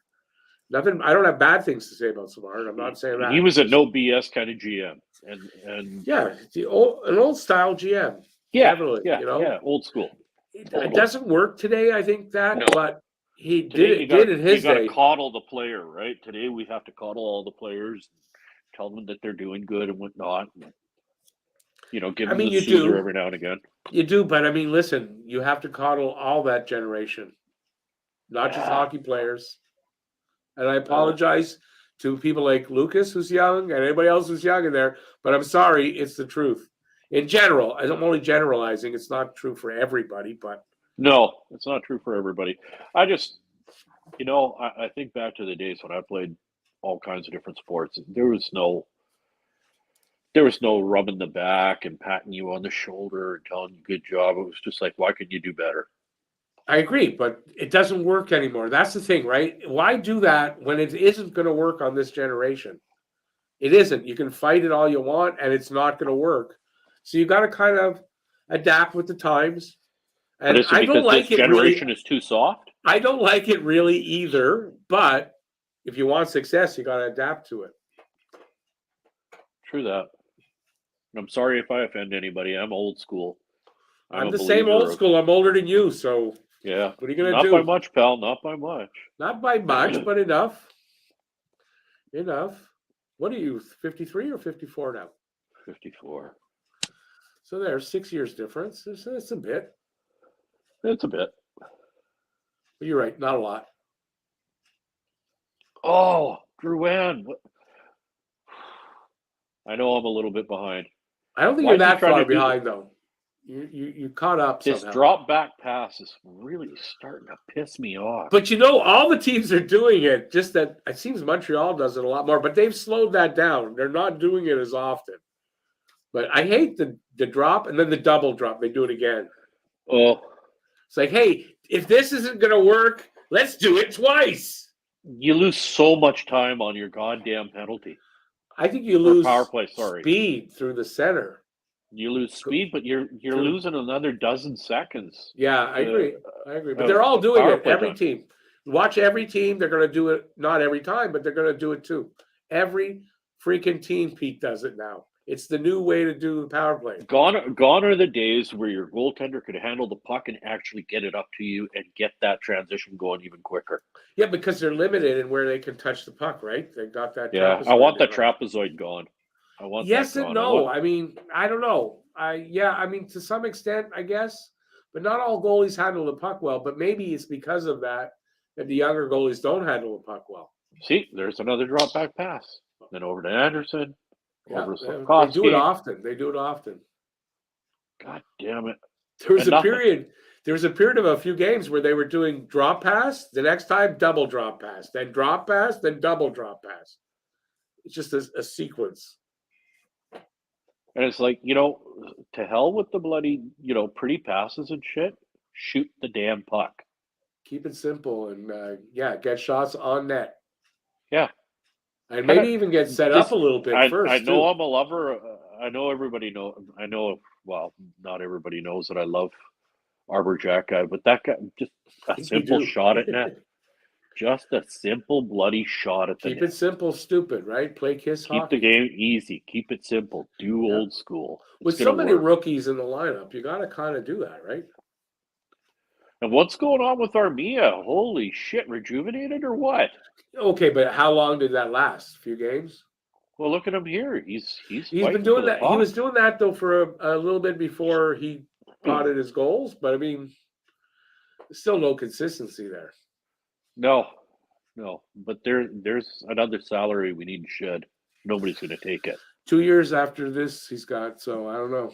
Okay, let's get to see some of these comments. I'm going to scroll a little bit, guys. I apologize.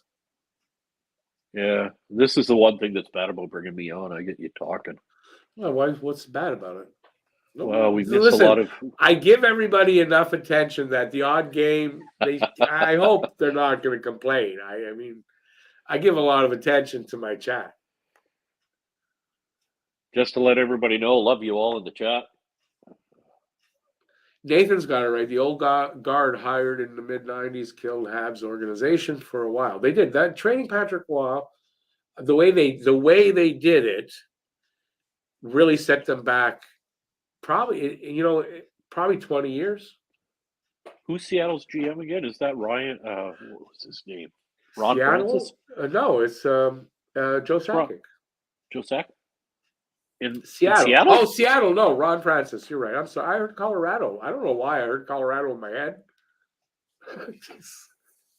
Seattle's doing it right. They're doing something right this year. Wow. Yeah, I picked up they brought the goalie. That kid. They got their first pick. What was his name? How do you say it? Berniers. Yeah. They brought him along Matty slow. Berniers.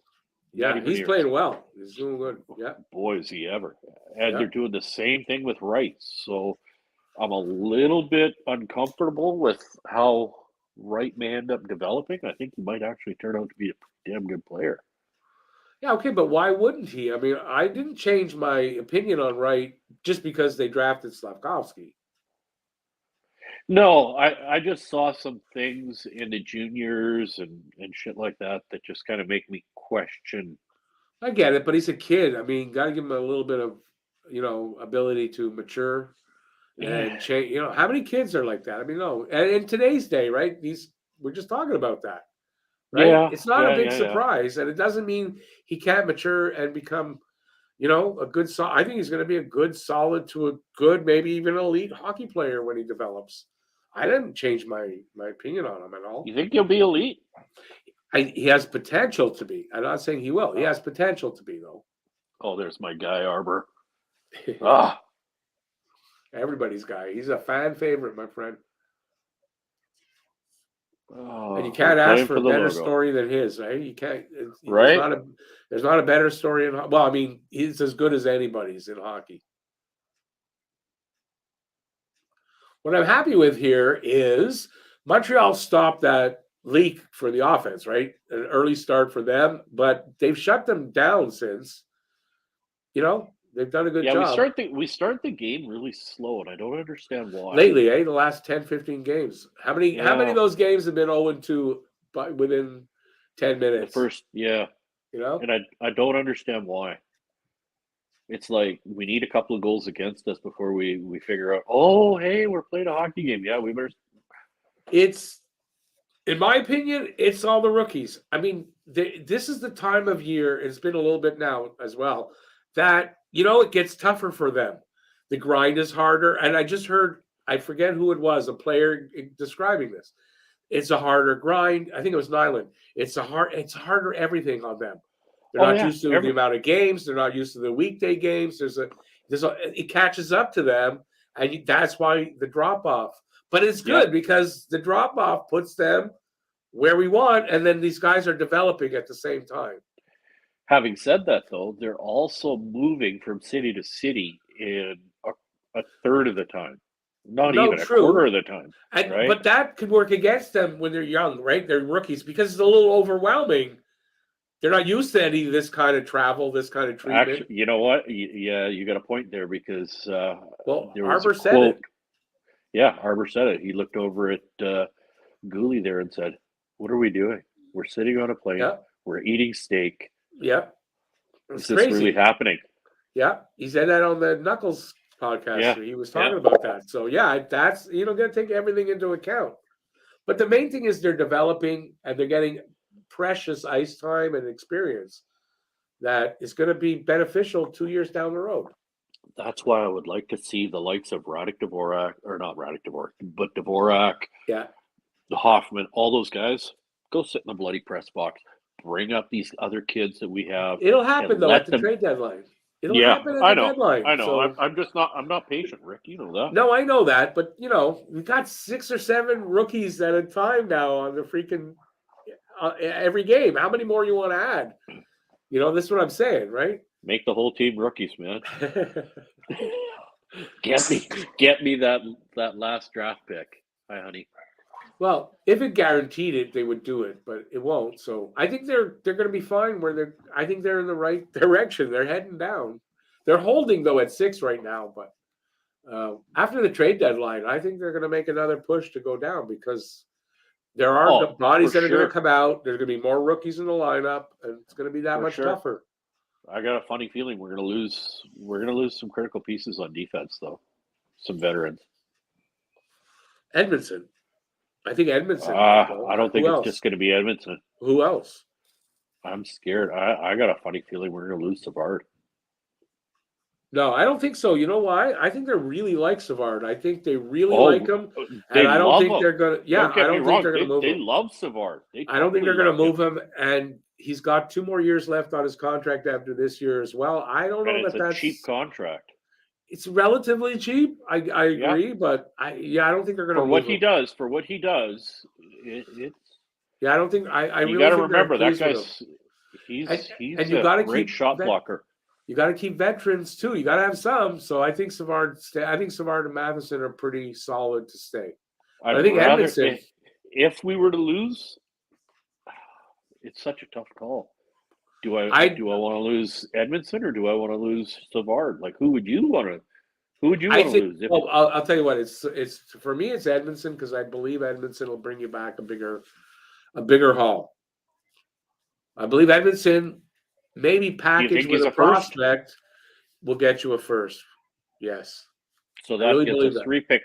That would get us 3 picks in the first, wouldn't it? Yeah. And if Hughes could pull off a magic, could trade that. Maybe we could trade all 3 of those first round picks and get ourselves that first pick. No, come on. Okay. Come on. Let's get unrealistic here. I'm going to ask you this. So if you're, say, Arizona gets the pick, you're the Arizona GM. Are you trading that pick? Because any team that's in the bottom. If Montreal came up and said, hey, I'm giving you 3 first-round picks for that first pick. First of all, I say Montreal, you're insane. I wouldn't do it, first of all. But I wouldn't give it up either because if you're a team that's getting that pick, you're a team that needs to attract fans. Yeah, but they only got seats for 5,000 people. They only got seats for 5,000 people. Doesn't matter. They're not permanently there. But they're not permanently there. And if you had Bedard, how easy it is going to be to attract Austin Matthews? Yeah, Austin's not staying in Toronto, is he? Right? So you get a guy like Bedard, you're going to attract players. And I don't see a team giving up Bedard. And the other thing about Austin is him. Was it him that said that he wants around 15,000 or 15 million? Barron just went, oh, fuck, to the ref. Who? Barron just took a penalty and he did that to the ref. I'm looking at Barron right now. I'm a little bit behind. So what are they calling that? The guy tripped on his own. He fell. What? That's not He got tripping. penalized for that? Yeah. His stick wasn't even touching him when the guy fell. How's that tripping? Wow. Jesus, the refs, man. Wow. Line them all up against the wall, and you know what? Okay, he tried to give him a little bit of a hip there. The guy just fell. He just fell. Look, there he goes. He just fell. That's He it. fell off. He put his foot on the skate. See, Barron says after the ref skates past him. Oh my God. He put his skate on the. Grimes, you're gonna like this comment. Grimes says, "Didn't think I'd ever see the day where I say Drouin is playing great. Is he? I'm not watching close enough. No, I'm not watching close enough. It's fair enough. I'm not, but yeah, I guess. Well, if he's still skating and he's still out on the ice and hasn't hurt himself, then yeah, he's probably doing great. Everybody knows I hate Drouin. If I saw him walking down the street, I don't think I'd be able to resist beating the living hell out of him. No, that's not true. I think you're a No, better it's not person true. than that, Pete. Come on. You just beat him up a little bit, not that living hell. Maybe I'd drive my truck over top of him and then back up and do it again. Sorry. Ghislaine, you got that right. Best GM ever, Sam Pollock. Yes. Great GM. Tripped on the puck. That's right, babe. I tripped on the puck. 2 minutes for stepping on a Oh, puck. wow. We missed a lot of comments. Sorry, guys, for the comments. But you know, when I got a guest, I don't, you know that. Wow. Seattle 6-1? Over who? Are you kidding me, Nathan? Boston? No, they beat Boston the other day. They shut They them did, out. right. Who are they 6-1? Who are they playing tonight? Nathan C., who are they playing I tonight? don't see the comment. It's just above Babe Eyes. It's 6-1 now, Seattle. 5:22 left in the first. 5:22 left in the first, and it's 6-1? Over who, though? Over who? Chicago. Whoa. Wow. Nathan you're working that game? What do you mean by working that game? Stats PBP. Few accidental shots need to hit the refs now. I don't disagree with that. I honestly don't at this point with the refs this year, especially. I'd have trouble not firing a slap shot at a ref. I'd have trouble not accidentally falling into a ref. Yeah. Hitting them really hard in the fucking number. Oh, did I swear? I'm sorry. You know what I mean?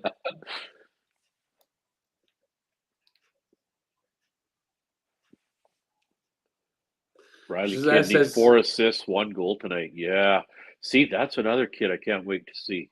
Who's that? Damn, we got some depth. We got some depth in the. Oh, and Joshua Waugh. Don't forget about that kid. Oh, I thought that's who you're talking about. No? No, Rick Bengal. He's making a comment. Riley Kidney, 4 assists, 1 goal tonight. Yeah, another great prospect. I mean, we got some really good prospects.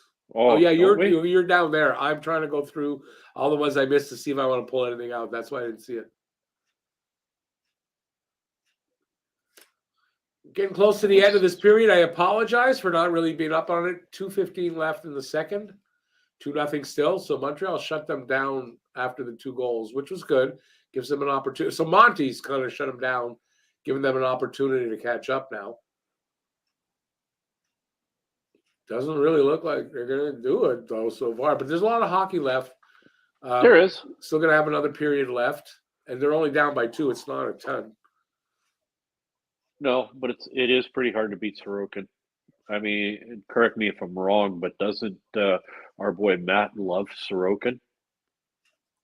That our guy, Matt? Yeah, our boy Matt. Oh, I don't know. In particular, I don't know. Why do you say that in particular? I don't remember anyway. I can't remember, but I do remember Matt loving a couple of goaltenders. No, I'm sure he does. I just don't know if it's Sorokin. I think he likes Sorokin. He liked the guy in New York, and then there's another one. Georgiev or something like that, I think. Where's Georgiev? Isn't he in Colorado? Where's Georgiev? I think he's in Colorado, yeah. Yeah. Okay.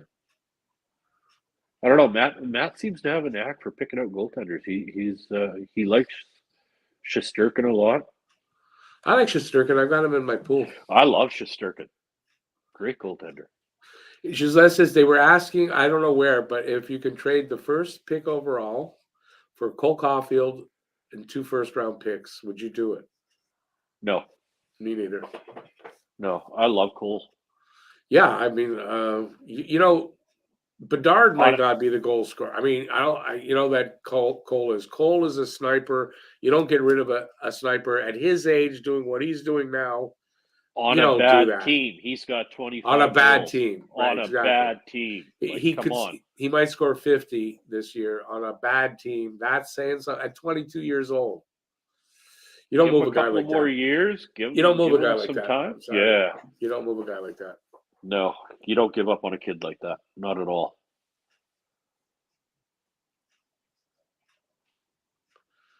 Oh, can you imagine? Right? Oh, I wish we could get the background information on guys like Jack. I would love to know if George Larocque is working with him. I mean, I know Chris Nyland is working with him. Yeah, I don't know. I mean, that would be private. Larocque doesn't work for the team. No, but he could be working. So it could be. Yeah. Just as like I remember Larocque saying, just give me his contact information. I'll just as an alumnus, the alumnus thing, alumni. They can come in and say, "Yeah, I'm going to come in today," and give them pointers here and there. I can see that, which is what Nyland's probably doing. Ever since that Cassian fight, nobody's really wanted to go.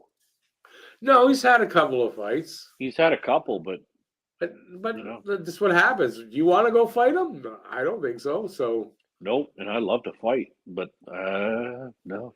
No, you see a guy like that, you go, "No, I don't really want. Not unless I really have to. I ain't touching that." The big thing about Arbor is the ability to keep his balance while fighting. And he's cool. And to keep his cool too. Yeah, wow. I also like his ability to recognize when the fight is over and to not pound the guy after. And it's over and it's done. I like that in him. That was one of the things that I loved about it. It was just like he had Cassian down on the ice and he was ready to feed him another, but he just stopped. Yeah, and it's over. Morissette guy there also in that fight in the preseason. Yeah. Him too. He saw he just let him down. Nice. That's where I don't know if you watched my Christmas carols. So one of them was Silent Night. So I did that about Jack Eye, and that's what it was. He lets him down easy, like that. It was perfect. Let him down. Yeah, I remember that. That was awesome. The singing wasn't, but well, I'm proud of it. Don't give up. Don't give up your day job. No, definitely not giving up anything for that. Yeah, the singing needs work. I ain't going far. Nope, that's for sure. All right, so if I miss comments or whatever, start typing them in again. We've got the intermission, so we got 15 minutes. We'll talk about what you guys want us to talk about. How's that? Oh, what was that about? What was that about, Joshua Waugh? Let me tell you about Joshua. Saw a lot of Suzuki and Guelph. Waugh has a lot of Suzuki in him. Creative, amazing passer. Yeah, I think I think Joshua Waugh could be a kid that could go on that first line for 2 reasons. He plays right wing naturally. He also can play center, and he can complement Nick in a lot of ways. And that's part of what my video is going to be about with the win the middle.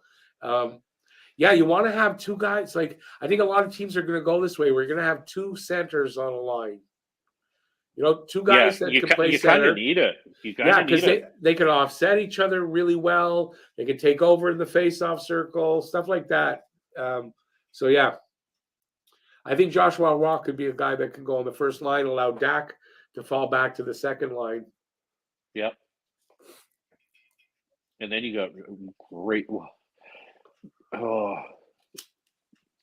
the thing with Joshua Waugh is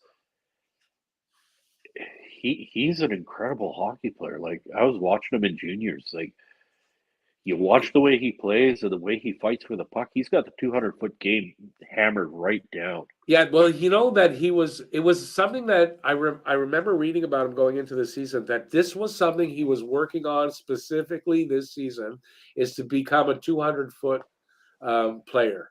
And it seems like it paid off because Yeah, he's really seen, like at the juniors, the World Junior Championships. like I liked his game a lot. He's to me, he's like that guy that went to LA that we had. What was his name? Deneau, but much better. I don't think he has the defensive game of a Deneau, but he has the capability to play a defensive game, right? He's got the capabilities. He's got strong defensive at his capabilities. Age, who knows how much better he's going to get? He looks like a kid. Exactly, right? That is very coachable. That's why I'm saying, I see he that looks like Deneau level of play in him. Yeah, it was a good pick and a steal considering where they got him. Apparently, if he was a month older, he would have been in the previous draft and we wouldn't have gotten him. So because of his age being so, 1 month from, it allowed us to get him. What's everybody saying out there? Sean Farrell, I don't think finishes college this year. He could. He's got 2 seasons. It's 2 seasons, but usually they go 3 or all the way with 4. So I don't expect Farrell to be ready but you never know. You never know. Oh, Rick Bengal is asking if Arbor had a fight tonight. Did Arbor have a fight? No, I don't think so. Okay. It was the only fight I saw was Dvorak was in a fight. That's the only fight I saw, and it wasn't much of a fight. Who's it? Having Arbor is like. I was just about to. No, go for it. That's okay. You can go read it. You can read. No. You go for it.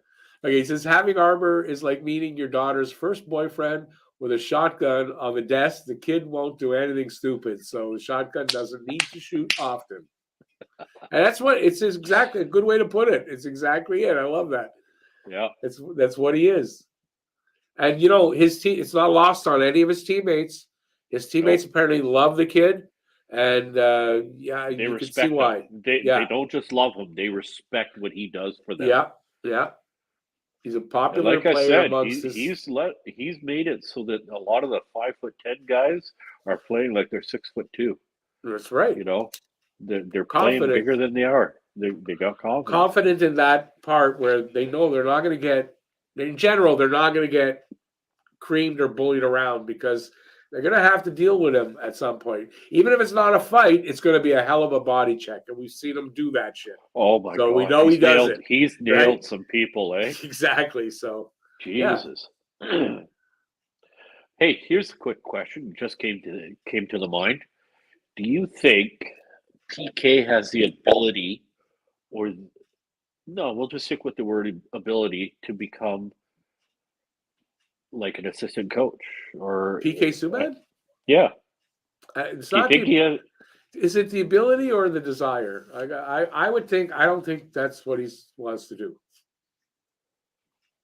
It may not be something he wants to do, but do you think he has? I just wonder if he has it in him. I wonder if the ability is there. If he doesn't have the desire, we'll never find out. And I think he wants to do more in the behind the microphone kind of thing. Yeah, I'd love to see him behind the bench. He's got a good mind. Yeah, I don't know. I don't know if he's. I don't see coaching personally. I don't see him as a coach. I mean, where do you see Horvat going? Not to Montreal. No, don't want him. I don't want anybody from Vancouver. I don't know. It's hard to speculate. I can name teams. Does it mean anything? Not really. No. I don't think he's coming here. I got a funny feeling Calgary's going to go for him because Calgary they just need that one extra little bit. Where do we have? Sorry, say that again. I was reading something. No, I was just reading something too. In the fight against Nashville, when he hit That's what I was reading. How the hell is that? That's what I was reading. Because we're on the same freaking page, buddy. That's funny. What fight against Nashville? I don't remember. Who did he fight? Oh, Oh yeah, yeah, he ended up Jeannot. fighting him. He fought Jeannot. Yeah. That's right. Yeah, I didn't see that. The spit coming out of his mouth. He gets angry very quick. Jack Eye does. That rain was heavy last night. Today, no, you're out in the east, I guess. We didn't have rain last night. Not us. No, we didn't have much rain. It was wet, but it didn't rain a lot. No, we didn't have it here either. Rick Bengal says PK will make more dollars in the for press sure. box. 100% he will. Sure. 100% He's he will. with ESPN. I mean, he's going to be an announcer or a color guy, something like that. Analyst, color guy, something like that. No, I wouldn't want PK as a coach with us either, Nathan. No. I just thought that maybe there might be a team out there that might try to bring him in. Because he does have a good mind for hockey. He really does. Oh, of course, but I don't see him as a coaching type. Which is kind of unfortunate because if you really look at the guy, like he's got a great mind for hockey. He sees the game really well. Player. Yeah, I mean, but I would hope so. He's a hockey player. I would hope a good You would think that somebody of that caliber could take that talent and transition it into coaching, though, right? Yeah, but look at Marty. No, but I mean, the desire. I would have never thought Marty would be a coach. He always wanted to be. So the desire to do it has to be there, or you're not going to put up with what you got to go through to get. I mean, is he going to get a rookie coaching job like Marty did? Probably not, right? So you got to go through coaching in the lower leagues and shit like that. That's not PK. I don't think. Hell no. Hey, Rick Bengal, I used to live in a Hudson as well. I used to live on Du Beauharnois and Saint Urbain, right on the corner.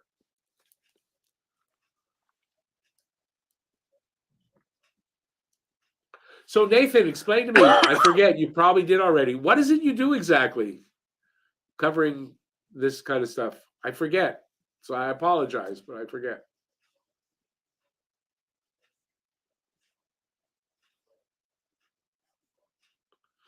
It's just that I'm really sorry to hear about that. Yeah. My condolences, dude. Really sorry to hear that. That's harsh. Yeah. I lost my mom like 8 years ago. We realized this year it's 8 years already, but my dad's still going. Oh, I hate Toronto. I hate Toronto. Next Saturday, buddy. Next Saturday, Toronto. Oh, you know what? I hope Simmons wants to go, and I hope he steps up and decides to take Arbor on. Yeah, you think that's going to happen? Not going to happen. Not going to happen. Not going to happen. Arbor's a heavyweight. Simmons is a middleweight. Oh, no. See, we were on the opposite ends of a Hudson. I was on the bottom end. You were up on top. Nathan C. Online stats, mostly sports. That's cool. What's that now? Oh, what's Nathan that? C. He does mostly online stats, most sports. Okay, so what, you have your own website for that? You know what? Send me a link. I'll check it out. If you're doing, that might be helpful for me too. I'd be very interested to see that. Oh, it's your job? It's your job. Okay. Awesome. Hard to take care of elders, but noble. I agreed, Rick Bengal. I agree. Hard to take care of elders, but it is a noble job. You mean like our older parents? Yeah. Yeah, definitely. We're going through that right now with my father-in-law. Sports Direct Inc. I'm going to check that out. Let me write this down. Yeah. Once you got the link, Rick, can you send it to me? I got pen and paper. I'm down in the dungeon. Should always have a pen near you. No problem. I'll do that. Still settling in, man. We just moved. Come on, give me a break. Who's says almost every time someone tries Arbor, they start turtling after 2 or 3 punches. They seem to realize I'd rather fight a brick wall. I think that is what he hits hard. He looks like he hits freaking hard. Yeah. I would not want to be on the receiving end. I can tell. I've been in a lot of fights, and I wished I could have thrown punches the way he does. He has this, like, I don't know if there's a lot of people out there that have fought on ice, but you have to be able to keep balance. the balance from the knees down, especially, right? Yeah, yeah. But at the hips, you have to be able to be flexible enough to get that your weight into the punch as you're trying to throw them against people. Another thing that's true. But that's why they grab onto each other too, right? You grab on, you get a good hold on the guy. But do you see the way Arbor flipped him over his hip? Yeah, he was on the way down, and he said, "Nope, you're going first." I love that. Yeah, just kind of like, no. This is the way it's going to happen, and flipped him over his hip. It was beautiful. Yeah. It takes talent to do that kind of shit. Oh, it does. It really does. Fighting, yeah. Being an NHL fighter. The other thing that I don't like is people calling, like, I've been reading a lot here and there. People are actually calling Arbor Jacka a goon, and he's not. He's not a goon. He can play hockey. Goons don't play hockey. Exactly, and I need that to be said. Like, the guy can play hockey. He's not just a goon. Yeah, I mean, would you call Bob Probert a goon? No. Bob Probert could play. Would you call a guy like Tony Twist a goon? Yeah, because Tony Twist wasn't a big hockey player. That is a difference. What about Chris Simon? Goon? Hockey player? No, Chris Simon could play. No, Chris Simon was a pretty good goal scorer, if I remember. But a lot of those goals came from setups by really good hockey players. I think Chris Simon was a good hockey player, personally. He was a great skater. Was he he scary? Yeah, when he fought, yeah. But I think he was a good hockey player. I don't know that I'd call him strictly a goon, no. No, but I would lean more towards goon than I would towards hockey player when it comes to Chris Simon. Right, he's not Bob Probert. Because when he was moved off of the line that he was on in Colorado, his scoring disappeared the next year. Like that, there was that one year that he got 26 goals or something. Yeah, well, maybe you're right, but I mean, he's not a goon. I mean, if you're going to call Chris Simon a goon, you kind of got to call Nyland a goon, and I don't believe Nyland was a goon. No, Lemaire did great things with Nyland, and he created a hockey player out of a goon. Yeah. He was a hocky player. He scored 21 goals one year, 19 another. Yeah. I mean, that's pretty good. He learned. And that was on the bottom six. It wasn't on the top six. That was on the bottom six. Third line. He was a third liner. Yeah, definitely. Rick says Arbor's secret, size of his fists. He has monster hands. They're not hands. They're sledgehammers. What are you talking about, hands? They're cast iron pans. Man, they're big. Pardon my language. Hell. Yeah. They're huge. Yeah, I'm telling you, they're freaking huge. Awesome there, Nathan. I'll do that when I search. I'll remember that. No problem. I appreciate that. He says it's the first one you're going to see in the search.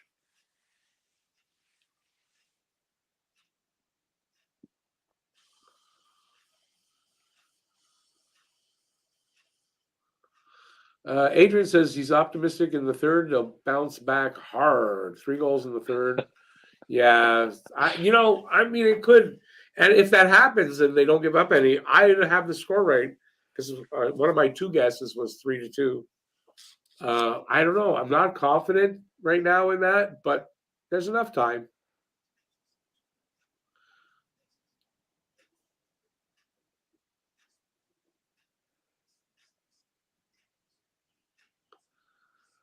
Who's the league? I like that. Always ask them, still want to go, mate?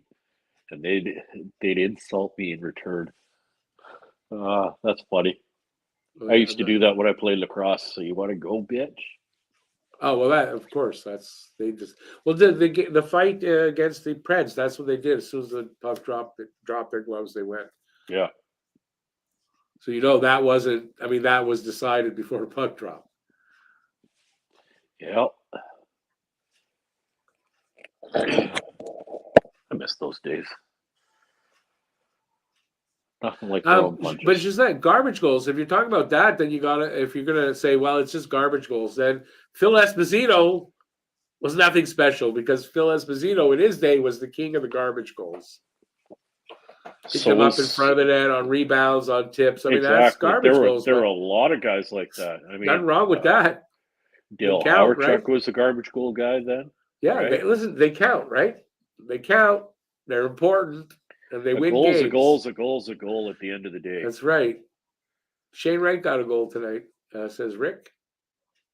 Or he's saying he's going to score tonight. I'm not sure which. Owen Beck got first goal for the Petes. Nice. Nathan, yeah, Nyland was on a great line with Gainey and Carbo. It was a great line. They could do everything. They literally could do everything. They could score goals too because Carbo could score. Gainey could score a little bit. Yeah, it was a great line. George agrees with you, Pete, and says he wants Leo Carlson. Oh, thank you, George. I remember that's who you want. Oh man, have you watched this kid's game?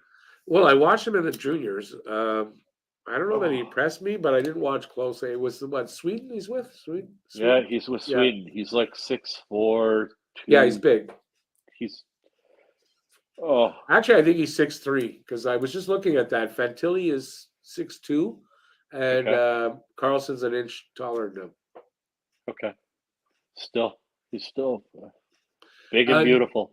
Nathan, why was Espo also as Esposito blah blah blah, also known as the slot machine? Slot machine? I mean the slot machine, because he would have been in the slot. It's got to be a typo. Other than that, because he was good with the girls, I guess. I mean, I'm guessing, right? Oh, Romanoff. Hi, buddy. Yeah, they're interviewing him. I didn't hear it, but I saw. That's okay. I got the game being recorded. I'm going to watch this again later on tonight.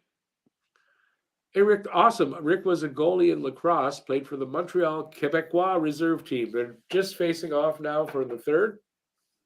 So we're back in game action. Let's see, we're still 2-0, obviously. What's Gisled saying there? Steve Shutt said to Guy Lafleur, can you miss your shot from time to time so I can take the rebound, score 60 goals? That's awesome.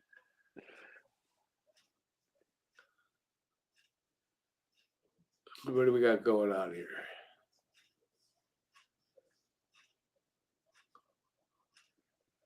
Montreal, safe to say, Montreal kind of really needs the next goal. They got to score the next goal. I don't like their chances if they go down 3-0. Rick Bengal, that's unreal men's game. I was boxing with a smile on my face and still never dared to play lacrosse. Respect, man. Yeah, lacrosse is a freaking tough game. Oh, I played field lacrosse and box lacrosse.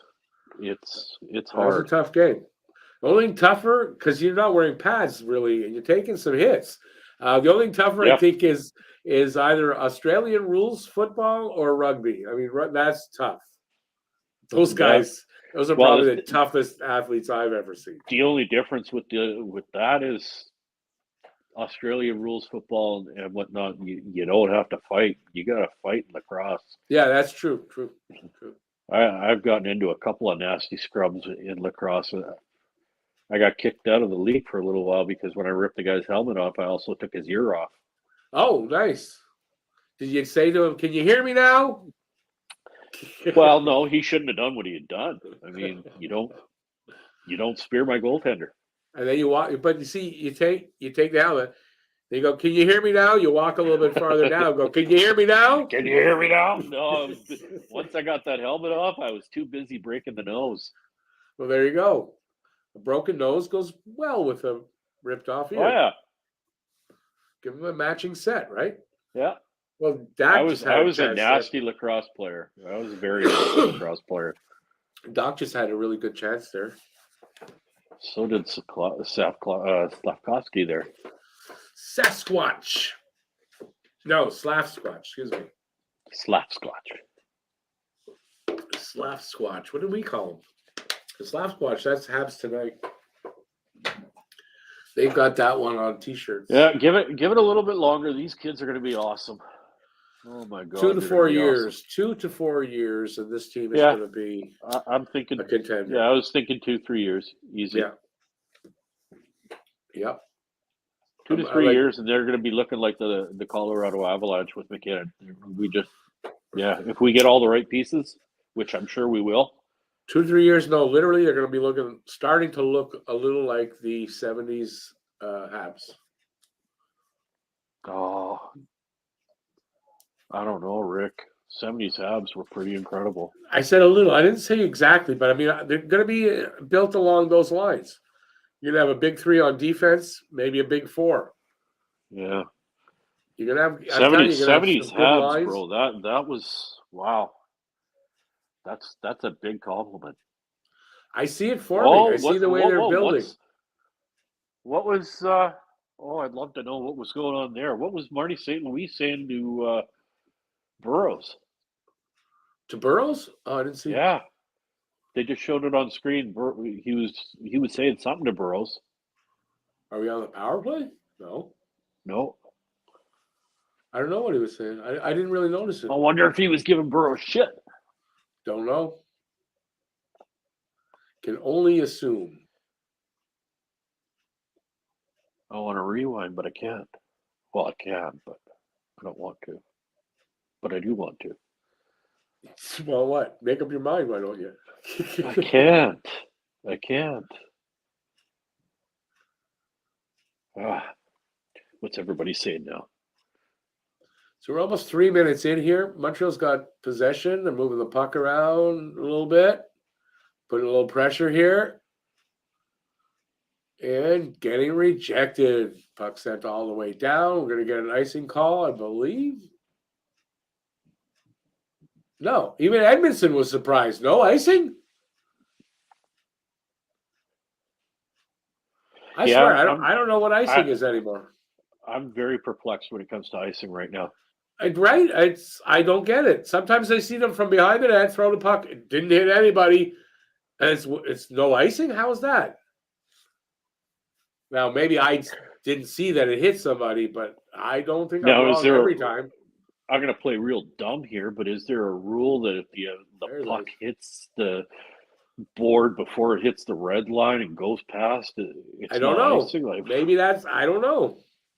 I'm sure I've seen the puck go with touching nothing all the way down. Right. Guy goes and retrieves it, and they're playing, and I go, no icing? How's that?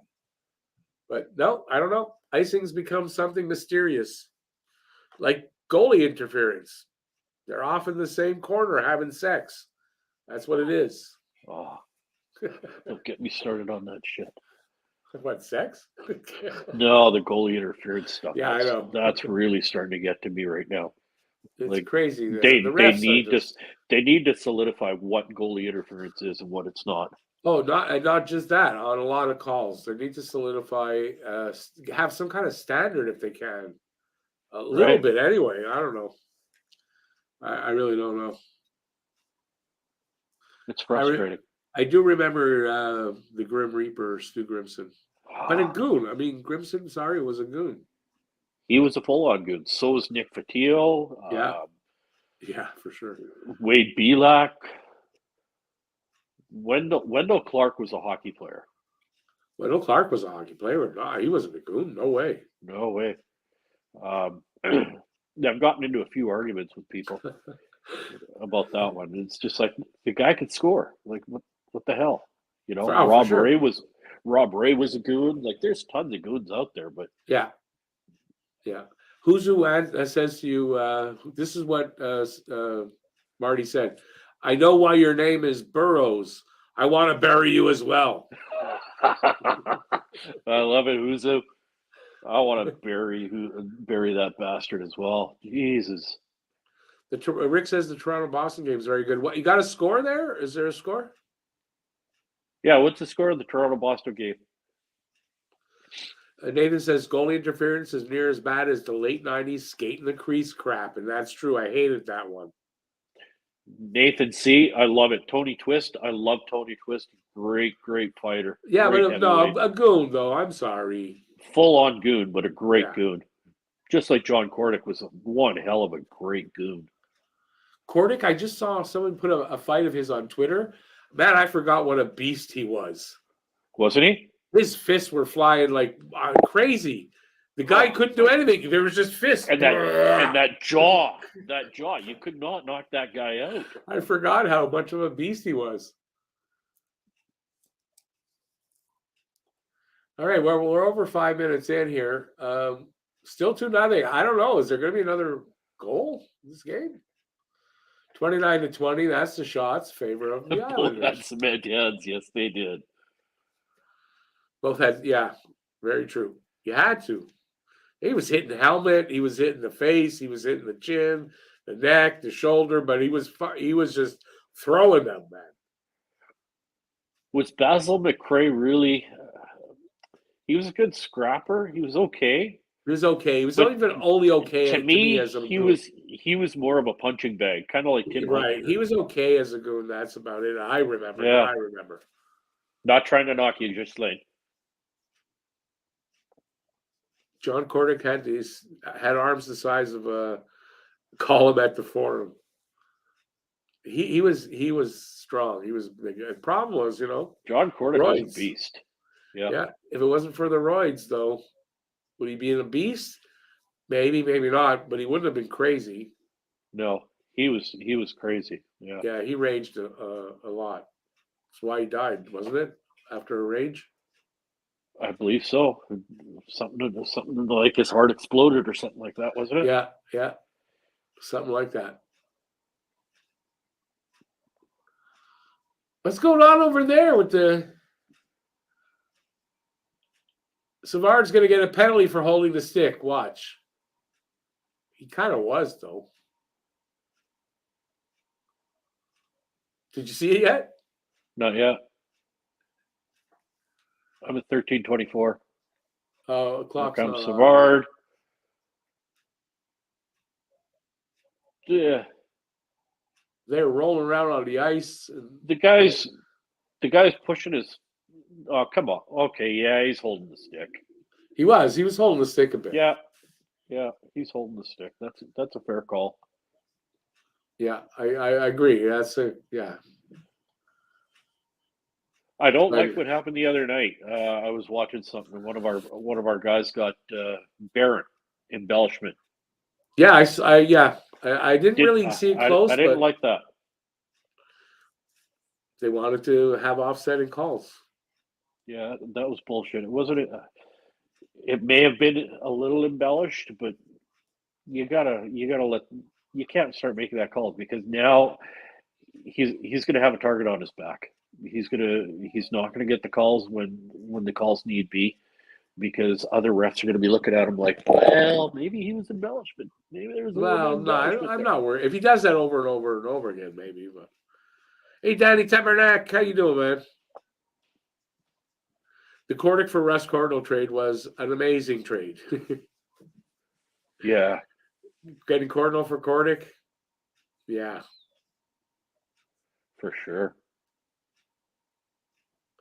Husa says he's surprised Savard kept all his teeth. He got the stick square in the jaw after the whistle. I didn't see that. Born to be a Hab. Does Gallagher go Yeah. the way of Price and Weber? I think so.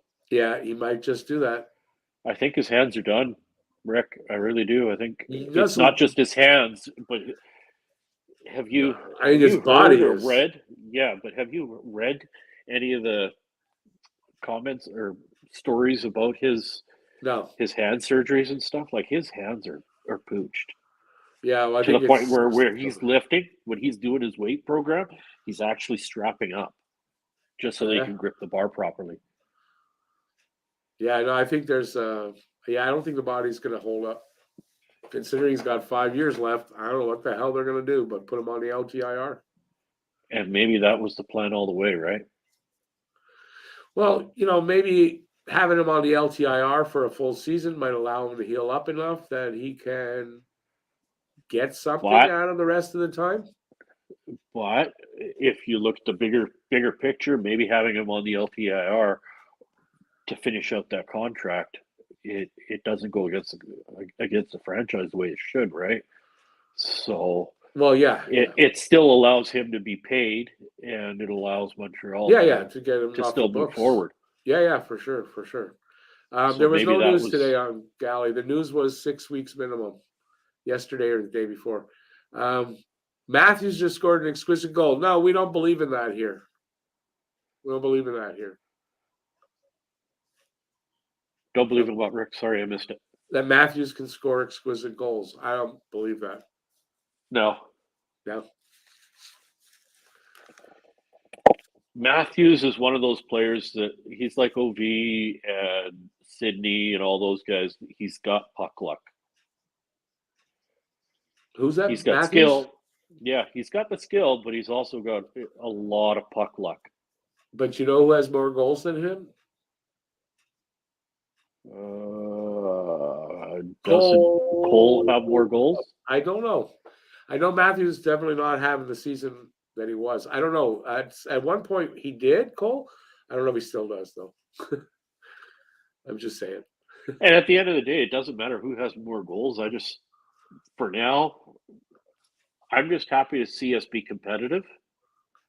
Mostly, I want competitive and I want losses. I want us to get the best possible place that we can be when it comes to picks and unload. I agree. Baybye says embellishment needs to be removed as a penalty. Not really. I think embellishment should be left for Tim Stutzla and everybody else. Right? Not. See, it should be great called minds, Rick, because I was just going to say Tim Stutzla is the biggest embellishment out there. Yeah. It's got to be safe for him, and it should be called the Tim Stutzla penalty when they give it out. They gave him a Stutzla. And you were talking about a player the other day as well. I think I was watching one of your videos. You mentioned the name Coberley. There was another guy who used to dive a lot. I hated him. And he was a Habs killer when he was with Toronto. We got him. He did nothing for us. And he did nothing for us when he was here. Not a damn thing. Yeah, I hated him. And he would take penalties at the most ridiculous times. Right. I hated him as a Leaf because he was a Habs killer. And then he came here and he couldn't even play for us, so I hate you even more. And that was Gauthier traded for him. Yeah. Gauthier, what a twit. Piece of shit is what he was. Right? Gislaine put up a funny comment from Pat Burns about Russ Cordell. He said he's the only player in the NHL you can put a dozen eggs in his pants. At the end of the game, none of them will be broken. So bloody true, Gislaine. So true. Maybe because he was a fast skater, they couldn't catch him. No. I mean, I've seen him in Costco a few times here on the island, and he's pretty soft looking. Yeah. Yeah. Still, he was pretty good though as a player. He was a great player. Speed. Yeah. Speed that was just coming out of his butt. But yeah. How many Lady Bings did he win? Did he ever win a Lady Bing? Oh, I don't know. That's one award. Didn't Gainey win the Lady Bing all the time when he was here? Gainey. Wasn't he a Lady Bing winner? Gainey? No, because didn't Gainey get into quite a few scraps? I don't remember. I think Gainey got into too many scraps to win the Lady Bing. I know Cordick definitely was not on the Lady Bing thing. Montreal scores! No shutout. Well, this is good. I don't see who it was. Suzuki? I don't know. I'm watching us just lose the face-off to New York. Suzuki with his 16th goal. Let's see it. Not yet. He tips it Drouin, too. Drouin with the assist. From Drouin. Yeah. Drouin with the assist. Oh, nice little diving effort there. That was beautiful. Okay, nice. So we're not getting shut out. Never mind, there's enough time for them to tie this up. Like I said, be competitive, but take the loss. Who has Cole insulted? I don't know who you're talking about. Matthews? He should insult him all the time. No, born to be Hab, it's not that. Matthews with his balls out or in? Because when he plays with his balls out, he doesn't play well. Nathan C. says Gainey won the Selkie. Sure, Gainey won the Selkie. Of course he did. Oh, that was beautiful by Suzuki. Multiple times in a row, I think, too. Yeah. I can see that. He owned the Selke for a while, didn't he? That I don't know. Oh yeah, I think Gainey had like a lot of Selke wins. Who's the league? Says Stutla has a record in the NHL. Do you know that? No, I do not. Stützle has a record in the NHL. What do you mean by a record in the NHL? I don't know what you mean. Has he been arrested? Tried and convicted? He's barely been in the goddamn league. I don't know what you're talking about. What do you mean by record? What kind of a record is he talking about? We're over halfway through this period. Sorry, go ahead. No, I was just saying, who's just got me on that one? Who's that? I don't know what you said. Who's that? Oh, I said, who's that league has got me on that one. I have no idea what he's talking about there. Yeah, I just know I hate Stützle. I hate him. I despise him. Yeah, I don't like that kid either. He's so obviously a diver. He should be in the Olympics, the Summer Olympics. So we got, I don't know, I'm just really hungry, so I'm having trouble concentrating on the game now. I'm going to eat some of my chocolate. I hope everybody's enjoying all the chatting going on, and I'm sorry if we're not Yeah, it's not a problem. It's not like we do this every night. It's not like it's every night. It's no problem. No. Plus, we've been doing enough with the chat. I haven't been doing much play-by-play, that's all. We've got 8:15 to go in the third. Some pressure here by the Islanders. They still got Lucas, we're not going to be able to trade Drouin. We're gonna eat that one for the rest of our bloody lives. Drouin's walking it. I don't see them. I don't really. Nobody's going to take him. Nobody's going to take him. Although, you know what, though? I'll say this. He's been playing a lot better over the last bunch of games. If he can keep this up, then that will change. Then there will be interest. Rick, he can't keep it up. We're going to see. We're going to see. He's too soft. What was that you said? He can't keep it up. That's what she said last night, though. Oh, and Wideman's starting to piss me off a little bit, too, lately. Why? He's taking some dumb penalties. He always does that. No. Yeah, but he's paired up with Arbor sometimes, and it reflects badly upon Arbor, right? So it just better than Arbor taking the bad penalty. Yeah. Although Arbor does make some dumb mistakes here and there, but that's the rookie mistakes, the rookie player. Here we got the answer on the Gainey. Gainey 4 straight Selkies, 77 to 81, and then Carbo 3 straight. 3 times anyway. And Datsuk had 3. Ooh, what's who's the league seeing there? At Rick. His only Stutz's record is being the only guy to ever get insulted by Caulfield. I'll get that.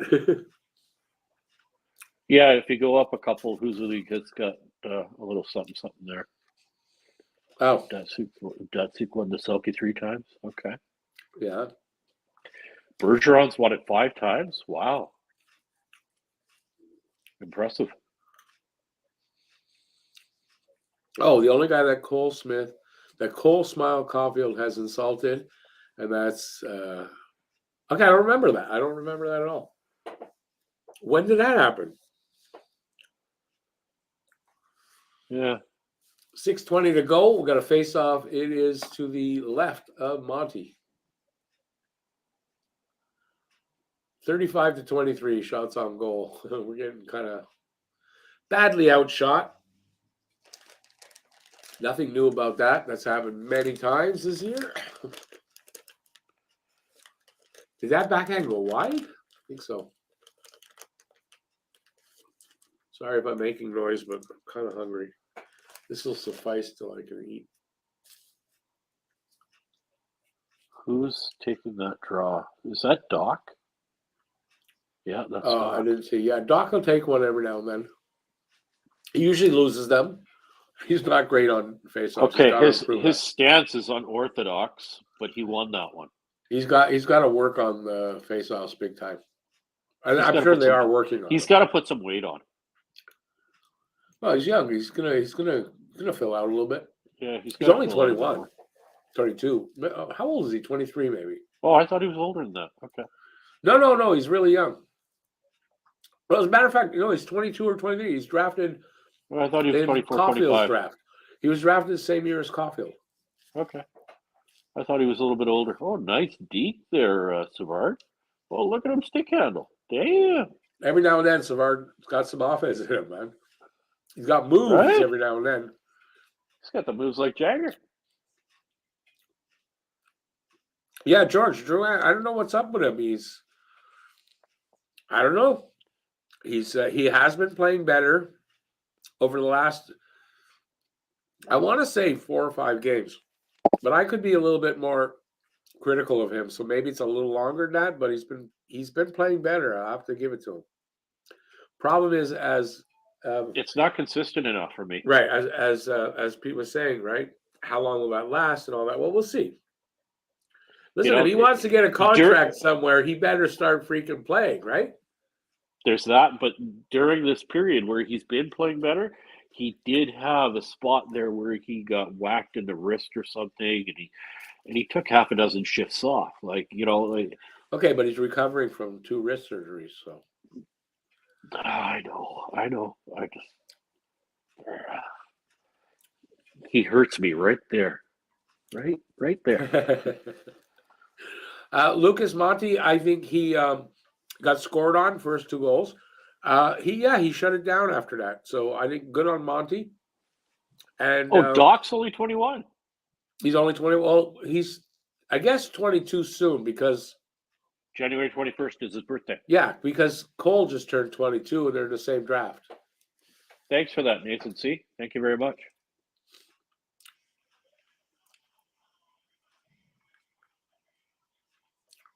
The nature of his injury is wrists. 2 years in a row, each wrist, or 2 out of 3 years. And in between that, he had a mental issue. Boy, did he ever. Not that there's anything wrong with that kind of stuff. Oh, that's not about being gay. That's from Seinfeld.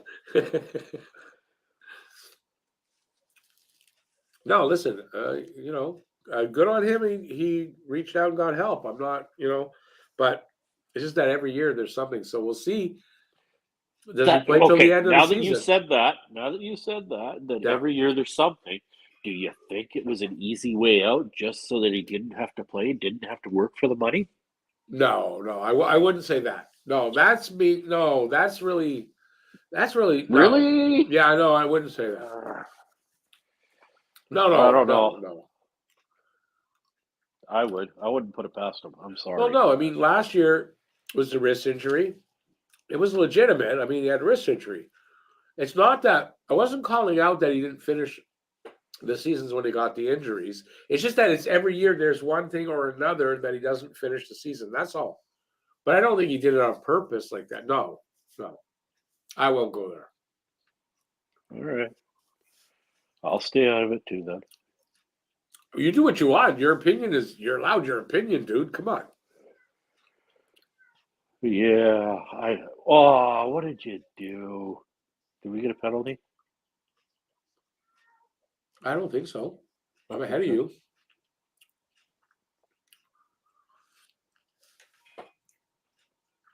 Good.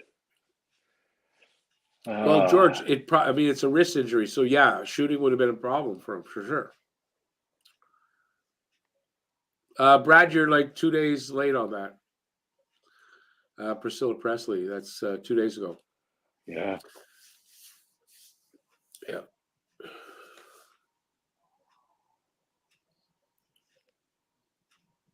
Nathan C. Carbo has helped a few of the players already, actually. Yeah, wouldn't that be great? Face-offs. That's a guy you need to bring in.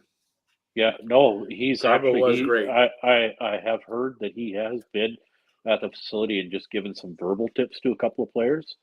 But yeah, I agree. I think it would be great to have him there as an actual coach.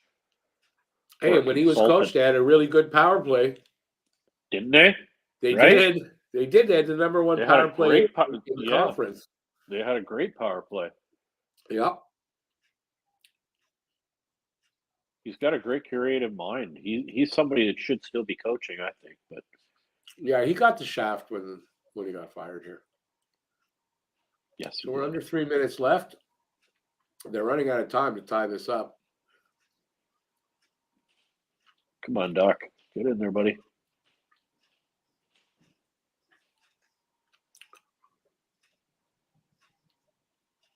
Come on.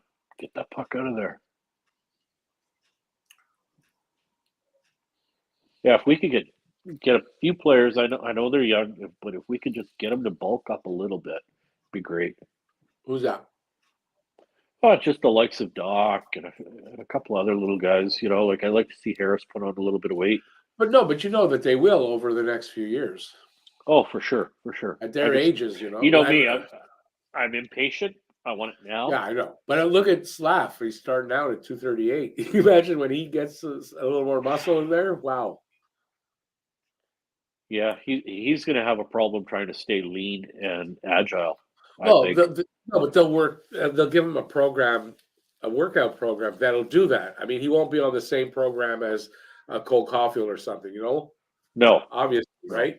You can't bulk up too much, but he's going to be a really solid 240. I got a couple. What at 242, right? But solid. Like a freight train coming through. And if he decides to start playing the true NHL game, he's going to be something to contend with. Yeah, I don't think it's about deciding to play it once he's, I think he'd love to be leading the team in points, but he's got to go into that. But I know what your point is when he gets 18. To that point. Yeah. When he gets to that point, yeah, I think he's going to be a really solid member. They pulled the goalie of this offense for many years to come. Top 9 at worst, but I think he'll be in the top 6. Second line winger. Yes, yeah, I was thinking top 6. Second line left wing or right wing. Yeah. He plays both. And the other side, the other wing will have another center that plays wing. And you're going to have a great line with probably Dak in the middle or maybe Pierre-Luc Dubois. I mean, I don't know. The rumor's still out there. He's having a good season, though. You got to admit. Yep. And he is a guy, it was in this article I was talking about earlier. He is a guy that will play the wing and center and can switch in an instant. He is the kind of guy you're kind of looking for that role. I just don't like his attitude. He's a natural hockey player. He is. Yeah. He's a good. I have nothing against him as a player itself, his talent and all that. I'm not really sold on his attitude and the way he gives up on a team. That's it. I don't think he would give up in Montreal. I think he might not. He's not happy everywhere he's been. And maybe a guy like Marty St. Louis is the kind of coach that is right for him. Marty St. Louis holds you accountable. And not a lot of coaches do that. No, and leaves you freedom as well. Yeah, exactly. A guy like Dubois is going to get that freedom to create. So yeah, maybe it might end up working like a bloody jarhead. I didn't see. I'm sorry. I'm not watching. I'm Montreal's got the net empty with 45. They're not tying it up. They're not tying it up. No. Brad, most people seem to want. I'm the one that's saying no, but I might change my mind on it. I can see how it could work in the system that they might be going, trying to create here. So I could change my mind on it. Not that it means anything if I change my mind, but I'd like to see Dubois here. I think he'd be good. I can see how now is the time. I can see how it could work at the right money. I can see it. He's young enough too. I mean, I like the fact that he's young. So that really that works in this. He's only 25. Yeah. Hey, BL, I'm feeling okay. I'm feeling okay. Thanks for asking. I appreciate it.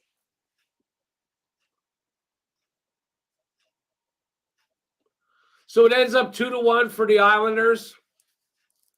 It's okay. And he gave a little push at the end. You know what? Oh, What are you gonna who do? did Doc ran somebody over? That was I didn't see. beautiful. Okay, he's got it in him. Yeah. Anyway, overall, as a game, the interesting thing was, if you remember my score, I had a 2-1 Habs. Caulfield with the first goal. It ended up 2-1 for the Islanders. I got the score right for the wrong team. Do I get credit for that? Anyone? No. A loser. It's A loser okay. is a I'll loser. give you the credit for that one, buddy. No. That's like getting a participation badge. I don't like that. But isn't that the way we operate today? No, I don't do that. I'd like to find my cursor so I can close that. The hell?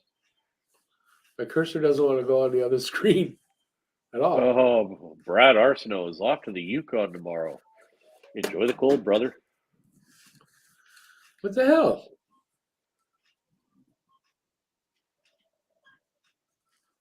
Where is it? It won't go to the other screen at all. I can't. Oh, See you know you what? I'm being later, a big really. man. I'm being a real idiot.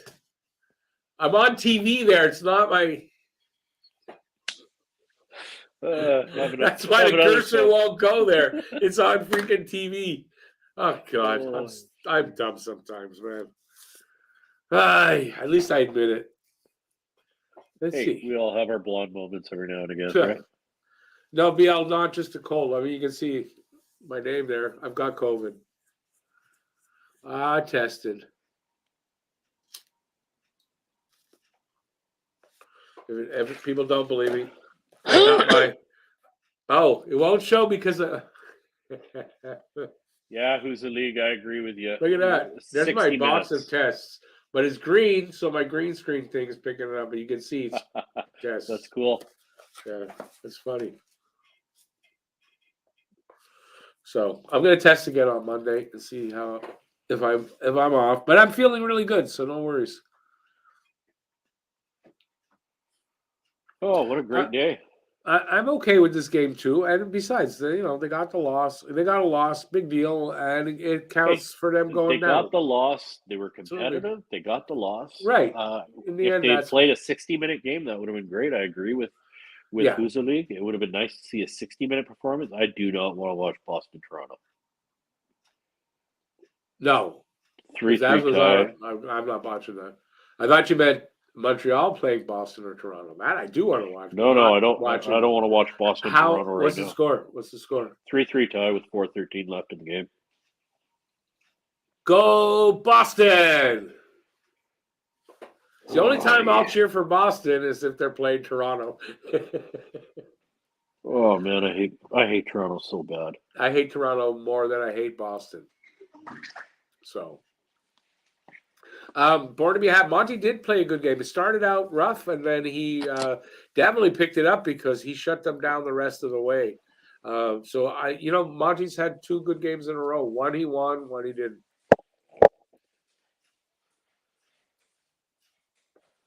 BL, yeah, I got a very mild case. Yay, vaccines! Thanks, Adrian. Appreciate that. I'm about, I'm almost recovered already. There's another overpaid bum. I got 5 vaccines, and now I won't need my 6th. I was waiting to get a 6th, but now I don't need it for now.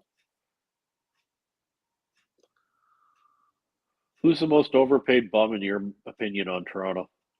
Who's the most overpaid bum on Toronto? Well, it's not like I can't even call Matthews a bum. I mean, that's kind of stupid, right? The numbers 91. are there. Yeah, I want to say Tavares, even though he does produce some. I don't know. But, Tavares. Yeah. Hands down for me. For me, yeah. Is he really how a many bum? Millions? No, but he's getting a lot of money, and I don't think his production is where it should be. His production's nowhere near the kind of money he's making. So Nathan says 25-year-old Marner. Marner's not a bum. He cries a lot, but he's not a bum. Come on. How much does what's his nuts make, anyways? Tavares? It's like 10, isn't it? Tavares makes 11.5, I think. At 11.5, you better be scoring 50 bloody goals a season. Yeah, I mean, Tavares makes more than Matthews. Oh, my God. Matthews makes like $500,000 or a little more over $500,000 less. I love my wife. She made my most favorite food dish. Oh, yeah? What's that? Cabbage rolls. Oh, you like cabbage rolls?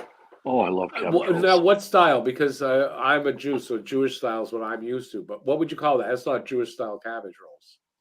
Those are all blown apart.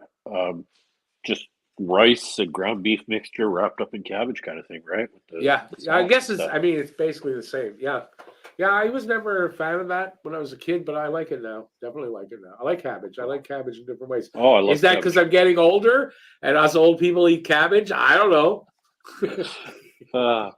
Cabbage, garlic, anything that causes flatulence, I love it.